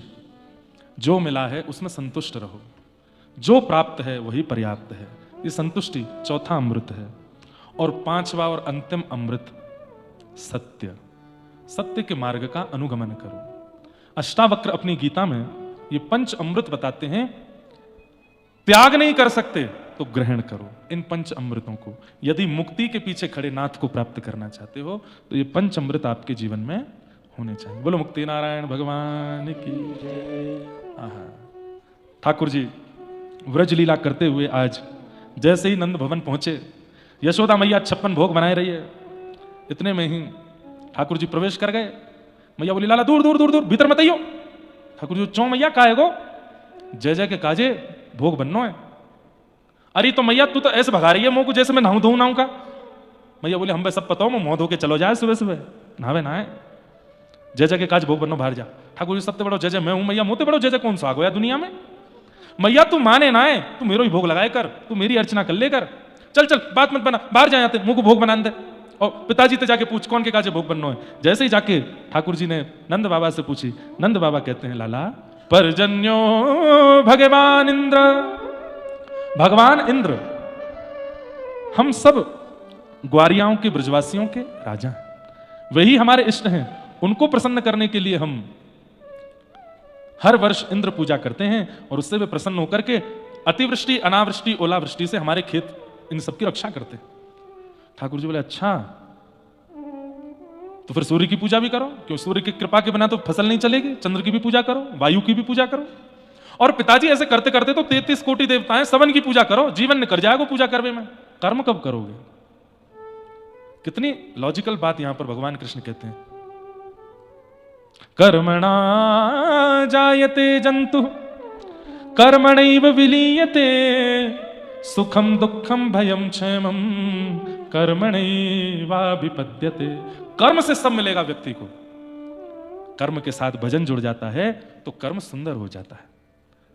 नहीं तो कर्म तो बहुत लोग कर रहे हैं और फल भी प्राप्त कर रहे हैं, पर फल मीठा मिलेगा यह आवश्यकता कैसे बने, जब भजन हो साथ में, तब वह कर्म फल मीठा होता है।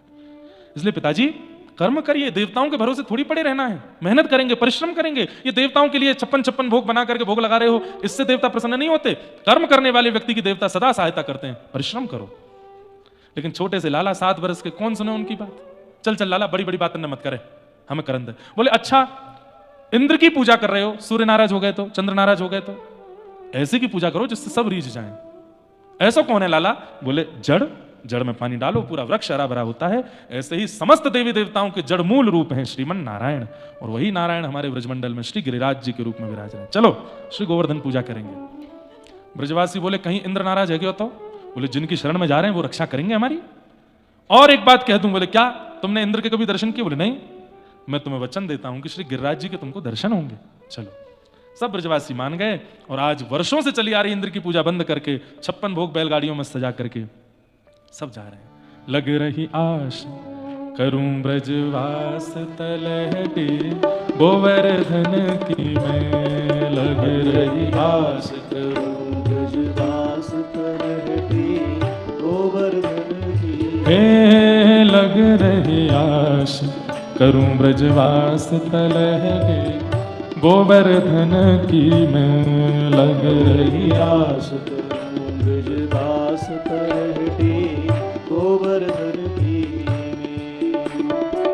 गोवर्धन की मैं तलहटी, गोवर्धन की मैं ओ गोवर्धन की मैं तलहटी, गोवर्धन की मैं। अरे हाँ, गोवर्धन की मैं तलहटी, गोवर्धन की मैं हो गोवर्धन की मैं तलहटी, गोवर्धन की मेरे लग रही आश करूं ब्रजवास तलहटी, गोवर्धन की मैं लग रही आश।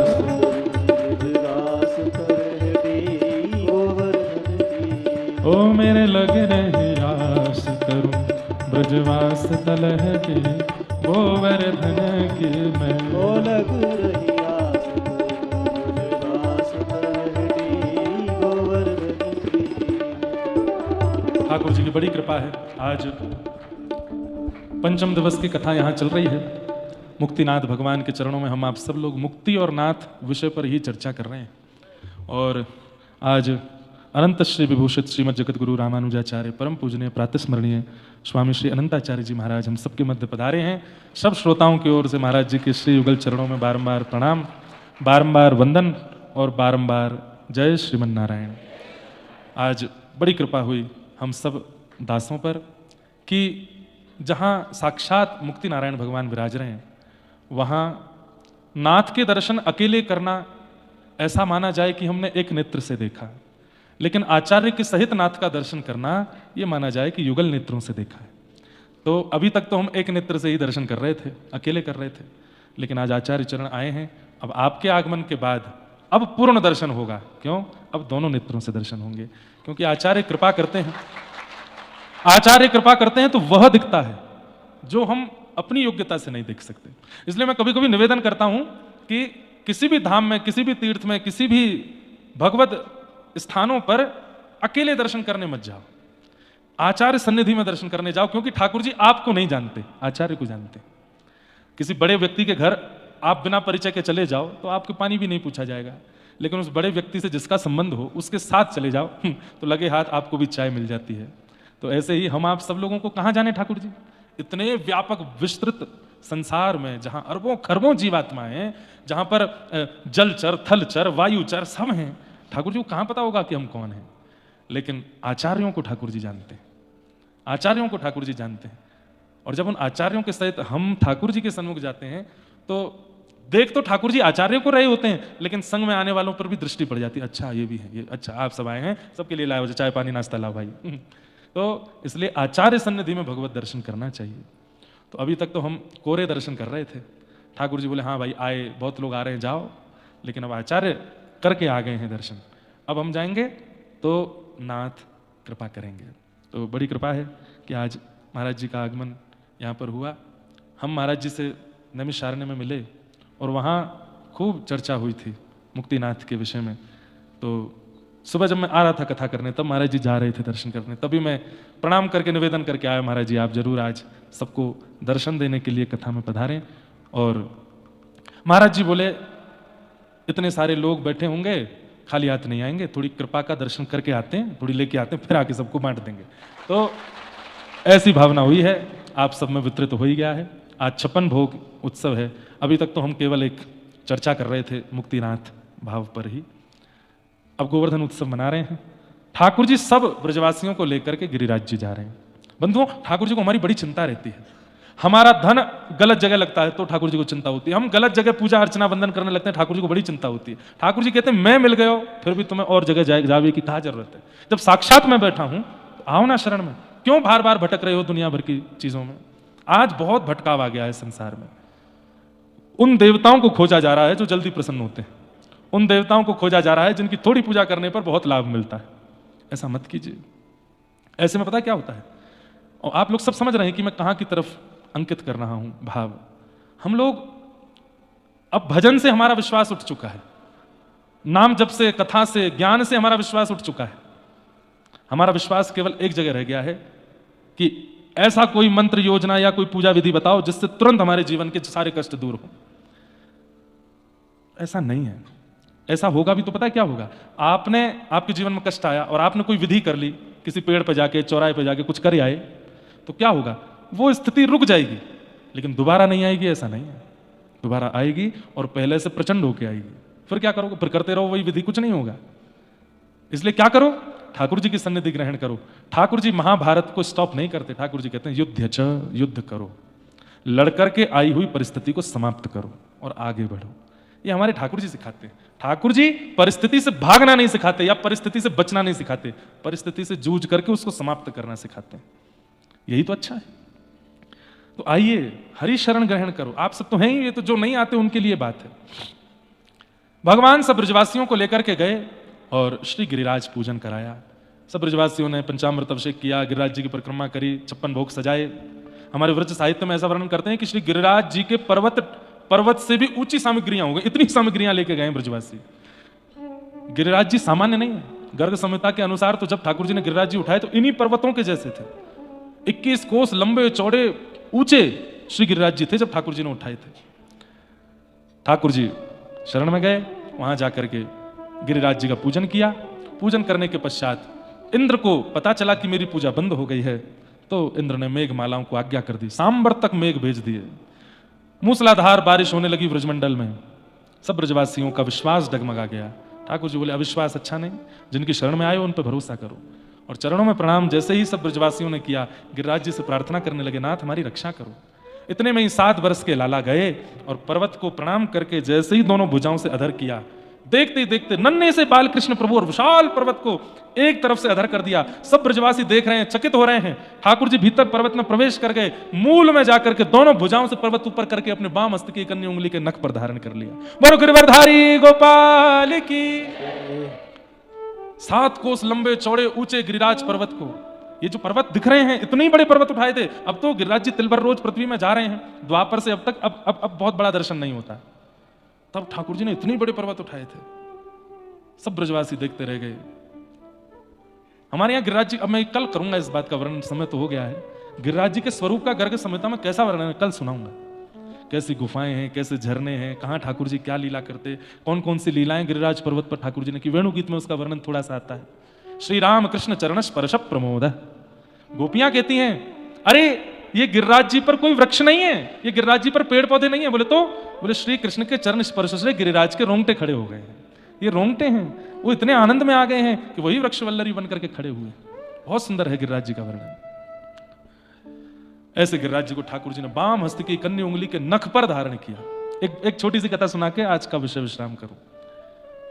अभी मैं पिताजी की कथा में गया था कोटा, वहां मैंने ये भाव सुनाया था। हनुमान का अर्थ क्या है? जो मान का, सम्मान का, अभिमान का हनन करते हैं उनको हनुमान कहते हैं। लेकिन अगर कोई हनुमान जी को ही मान देने लग जाए तो हनुमान जी को बिल्कुल प्रिय नहीं लगता। वो मान से बचते हैं, मान के दूसरों के मान का हनन करते हैं, स्वयं मान कैसे स्वीकार करें? हनुमान जी को मान प्रिय नहीं। तो समय समय पर रामलीला में हनुमान जी को बहुत मान मिल रहा था। सीता सुध लेकर के आए तो सब वानर जय जयकार करने लगे। हनुमान जी बोले मुझे प्रिय नहीं है, मत करो। लेकिन नहीं मानते। स्थिति आई जब लक्ष्मण जी को शक्ति लगी और कहा कि महाराज संजीवनी बूटी हिमालय से लेके आओ। तो हनुमान जी गए, संजीवनी ढूंढने के चक्कर में पूरा पर्वत ही उठा ले गए और लेकर के जैसे ही लंका पहुंचे, लंका में जाकर पर्वत विराजमान किया। वैद्यों ने कहा वाह भैया तुम तो पूरा पर्वत ही उठा लाए। संजीवनी लेकर के लक्ष्मण जी को आनंदित किया, जीवित किया। उसके बाद अब हनुमान जी जहां से भी निकलते हैं सब वानर कहते हैं जय हो गिरधारी, जय हो गिरधारी। गिरी मतलब पर्वत, उसको जो धारण करे वो गिरधारी। बोलो गिरधारी हनुमान जी महाराज की। हनुमान जी ऐसे कान पकड़े, बोले मत बोलो भैया, मुझे मान प्रिय नहीं है।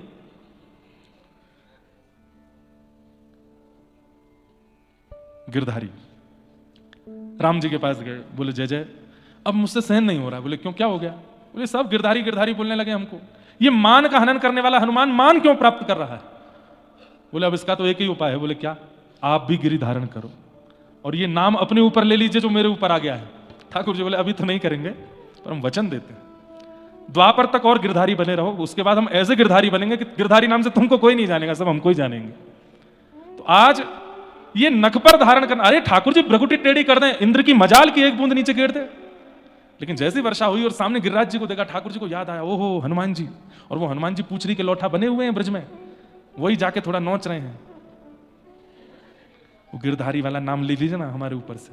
ठाकुर जी करते हैं, बोले ऐसे धारण करना कि मैंने तो भुजा पे धारण किया, आप ऐसे धारण करना कि आपका ही नाम गिरधारी पड़ जाए। बोले देखो 7 बरस के ठाकुर जी ने दोनों भुजाओं से गिरिराज जी उठा के और जैसे ही अपने बाम हस्त की, बाम हस्त में सीधे हाथ से कम पावर होती है, आप सीधे हाथ से कुछ चीज खींचो उठाओ सहज होगा, उल्टे हाथ से नहीं होता क्योंकि ये यूजफुल नहीं है।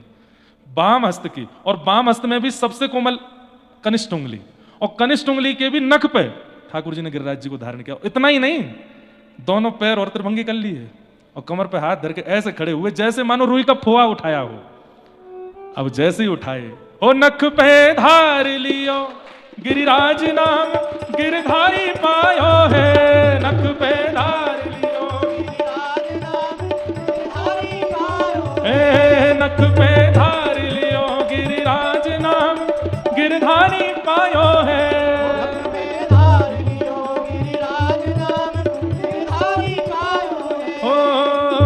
सुरपति पूजा मेट कृष्ण गिरिराज पूजायो है हो,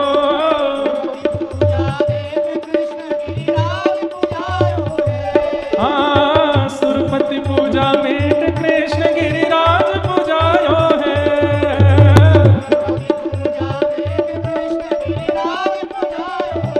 अरे हाँ ब्रजवासी सब कहे कृष्ण गिरिराज उठायो है।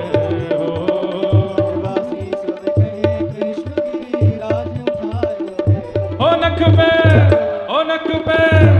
नख पे धार लियो गिरिराज नाम गिरधारी पायो रे,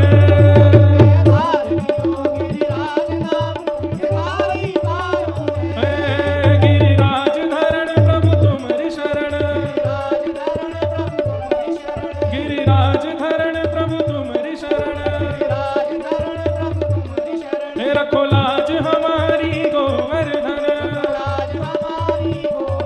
ओ गिरिराज धरण प्रभु तुम्हारी शरण, बोल गिरिराज धरण की। 7 दिन 7 रात्रि पर्यंत गिरिराज जी धारण किए। और इंद्र ने जब क्षमा, इंद्र को पता चला वर्षा बंद हुई, ठाकुर जी ने गिरिराज जी नीचे पधराए, इंद्र ने आकर के भगवान से क्षमा मांगी, भगवान ने उसको मुक्त किया। आगे का जो प्रसंग है कल के सत्र में हम सुनेंगे। कथा का समय वही है। कल संभवतः हम दामोदर कुंड सुबह सुबह जाएंगे, तो प्रयास करेंगे कि हम 10 साढ़े 10 वापस आ जाएं।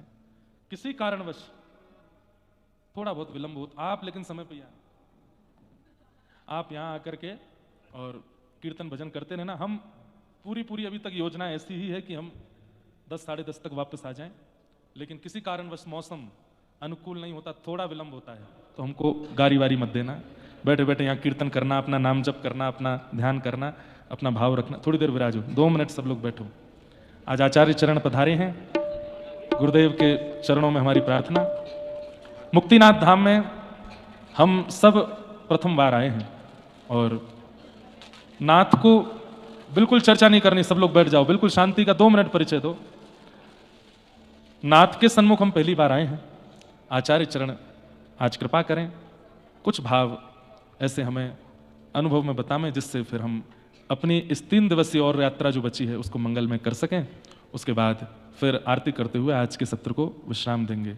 बोलो लक्ष्मी नारायण भगवान की, श्री मुक्ति नारायण भगवान की, श्री नृसिंह नारायण भगवान की जय जय श्री राम।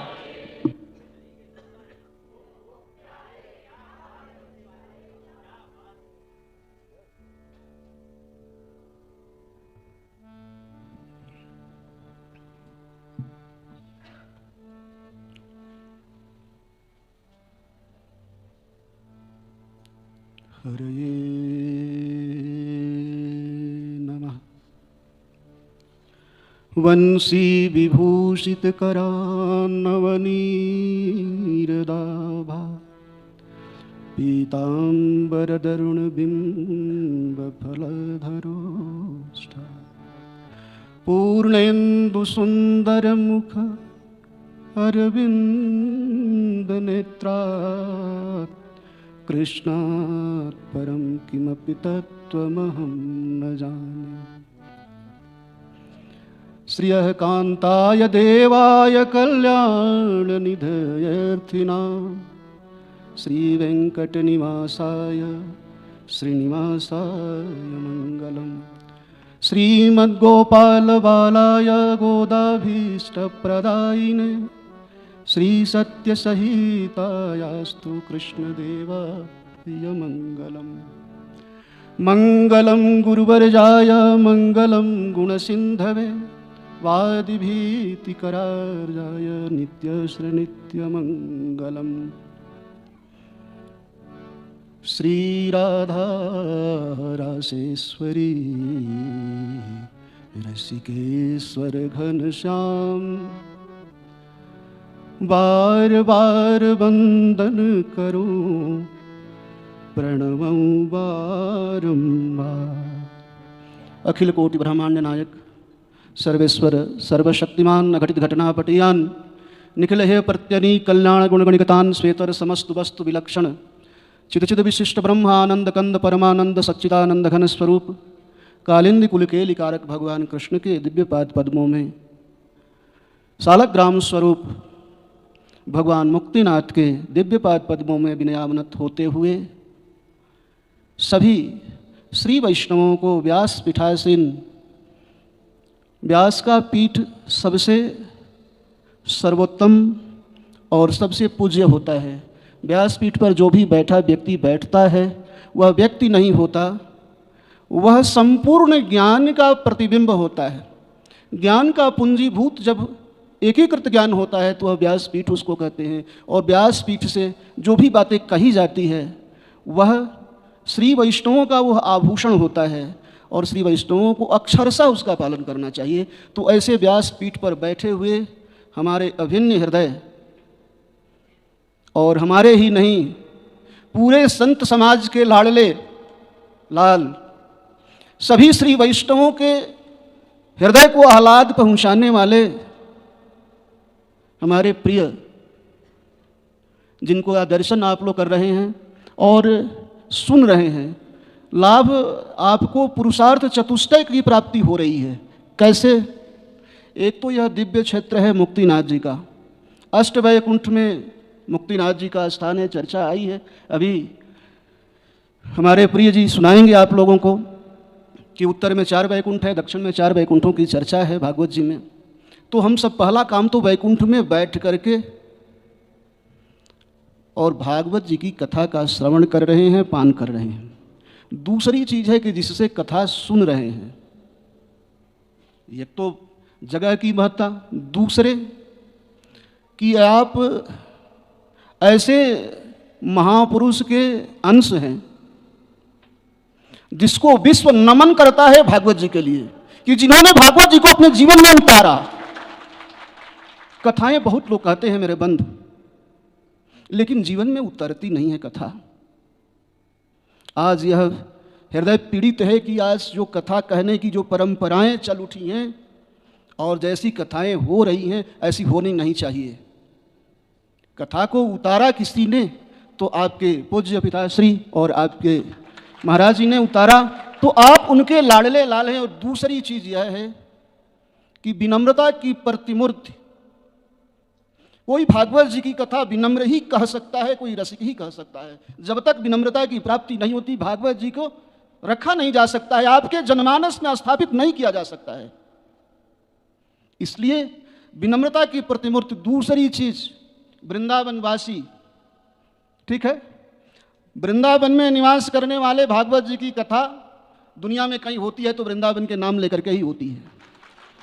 यह मेरा परम सौभाग्य है कि राधा रानी की कृपा से मुझे वृंदावन में वास करने के मौके मिलते हैं और मैं राधा रानी की सेवा में, ठाकुर जी की सेवा में वृंदावन में समय व्यतीत करता हूँ अपने मन को शांत करने के लिए। तीसरी चीज कि आप ब्रजवासी हैं, ब्रजवासी ही भागवत जी की कथा कह सकता है। रोम रोम में जिसके जन्म से ही बैठा हुआ है, जन्म से, कोई सिखाने की भी पढ़ने की भी उतनी जरूरत नहीं है जितनी कि जो लोग पढ़ करके जो भाव व्यक्त नहीं करेंगे, जन्म से जिसका जन्म ब्रज में हुआ वो ऐसे भाव व्यक्त होते हैं। तीसरी चीज कि हमारे संप्रदाय में जो अध्यापक होता है उसको उपाध्याय कहते हैं। तो ये सारे विशेषण आपके साथ लगे हुए हैं, ठीक है ना। और आप लोग धन्य हैं कि आप लोगों को कथा सुना नहीं रहे हैं, आप लोगों के हृदय में भगवान को बिठा रहे हैं। सहज सरल भाव को व्यक्त करके आपके हृदय में भगवान को बिठा रहे हैं कि हृदय झंकृत हो जाए और मुक्तिनाथ भगवान आपको अपना बना ले। कण कण यहाँ का कण कण मुक्तिनाथ भगवान है, मुक्त करने वाले हैं। जीव की गति जो भगवान कृष्ण ने कहा, सर्वधर्मान परित्यज्य मामेकं शरणं व्रज अहं त्वा सर्वपापेभ्यो मोक्षयिष्यामि शुचा। तो आपको स्वामी जी लेकर के यहाँ तक आए और भगवान के श्री चरणारविंदों में लगा दिया है। यही आचार्य का काम है। आप कहाँ कहाँ रहने वाले लोग हो, एक जगह के तो हो नहीं, सबको खींच करके बुलाया, ले आया और भगवान के चरणों में लगा दिया है। इसलिए मैं हृदय से इनके लिए मंगल कामना कर रहा हूँ कि आप ऐसे ही लाडले लाड बन करके पूरे विश्व में भागवत जी का प्रचार करें और भागवत जी को स्थापित करो जनमानस में। और भागवत जी के बताए हुए मार्ग पर चल करके जीवन को हम लोग सफल बना सकते हैं। कहते हैं कि भागवत जी को सुनने से जीव मुक्त हो जाता है। केवल सुनने से हमें मुक्ति तो नहीं मिलती कि केवल सुन लें। आप सुनिए, उसका मनन करिए, चिंतन करिए, निधि ध्यासन करिए, जीवन में उतारिए। भागवत जी की कथा मार्ग देती है, मार्ग बताती है कि किस चीज़ से हमें किस चीज़ की लाभ होगा, कैसे हमें जीवन यापन करना है भगवान के पहुँचने तक, भगवान के पास पहुँचने तक। भागवत जी की कथा हमें प्रेरित करती है कि कैसे हम भगवान को प्राप्त कर सकते हैं। भगवान को प्राप्त करने में आचार्य की कृपा चरमोपाय है। हम लोगों की आचार्य लक्ष्मीनाथ समारंभां नाथयामुनमध्यमाम् अस्मदाचार्य पर्यन्तां वंदे गुरु परंपरां। जानकी जी, माता जी, राधा रानी, जिसको आप मानते हैं, राघवत्वेत भवत सीता रुक्मणी कृष्ण जन्मनी, तो जिसको आप मानते हो माँ एक ही है। जयंत ने अपराध किया माता जी के साथ, ठीक है ना। भगवान ने दंड देने का प्रयास किया, चाहते तो दंड तो कर सकते, लेकिन भगवान को यह दिखाना था कि माँ कितनी दयालु है। चारों तरफ जयंत घूम करके आया, कहीं शरण नहीं मिला तो जानकी जी के ही शरण में गिर गया। जानकी जी ने कहा कि चलो, माँ तो दया की प्रतिमूर्ति हैं। माँ ने उसके एप्लीकेशन को फॉरवर्ड किया। माँ ने जयंत के मस्तक को, चोटी को पकड़ा और भगवान के चरणारविंद में लगा दिया। यही जीव की स्थिति है। हमारे यहाँ जो परंपराएं हैं वो आचार्य परंपरा में गुरु ही चरमों पाए है और माँ पहली गुरु है। माँ भगवान के चरणों में लगा देती हैं। उसी परंपरा में आप आबद्ध हैं और ऐसे ही मैं चाहता हूँ कि नित्य निरंतर ऐसी कथा चलती रहे, ऐसा भाव प्रवाह होता रहे। गिरिराज जी की कथा कितने तन्मयता से और कितनी सरलता से आप लोगों को श्रवण करा रहे हैं और यही मंगल कामना कर रहा हूँ। कथा तो सुना ही रहे हैं, तो प्रसंग न करके समय भी हो चुका है। यह है कि आप लोग इतना विश्वास कर लो मन में कि आप आचार्य कृपा से भगवान के चरणारविंद में आ गए हो। यह मैं दावे के साथ कह सकता हूं कि आप लोग अपने आचार्य के चरण को लेकर के भगवान के शरण में आ गए हो। जिस चीज के लिए चरम श्लोक कहता है, भगवान कहते हैं सर्वधर्मानि, वह हो चुका है आप लोगों का। शरणागति तो पहले भी हुई थी, जिसकी नहीं भी हुई होगी वो शरणागति श्रीमान ने करा दिया है। इसलिए हम मंगल कामना कर रहा हूं कि ऐसे ही बधाइयाँ बजे और गिरिराज जी के सब लोग चलें। हैं तो एक लाइन हम लोग गिरिराज जी का गुनगुना करके फिर, हैं एक लाइन। ब्रजवासियों ने याद किया है भगवान को जब बारिश होने लगी है। गोविंद चले आओ, गोपाल चले आओ, गोविंद चले आओ, गोपाल चले आओ, ओ गोविंद चले आओ, गोपाल चले आओ, गोविंद चले आओ, गोपाल चले आओ, गोविंद चले आओ, गोपाल चले आओ, गोविंद चले आओ, गोपाल चले आओ। आप लोग यही प्रार्थना करते हुए कि सदैव हृदय में वह गोविंद निवास करे। और यही मैं भी आचार्य इंद्रेश जी से यही कह रहा हूँ कि आप सबके हृदय में गोविंद को प्रतिष्ठापित करते रहो। ऐसी ही मंगल कामना कर रहा हूँ। खूब मंगल कामना है। जय श्रीमन नारायण। मंगल हो, मंगल हो, मंगल हो।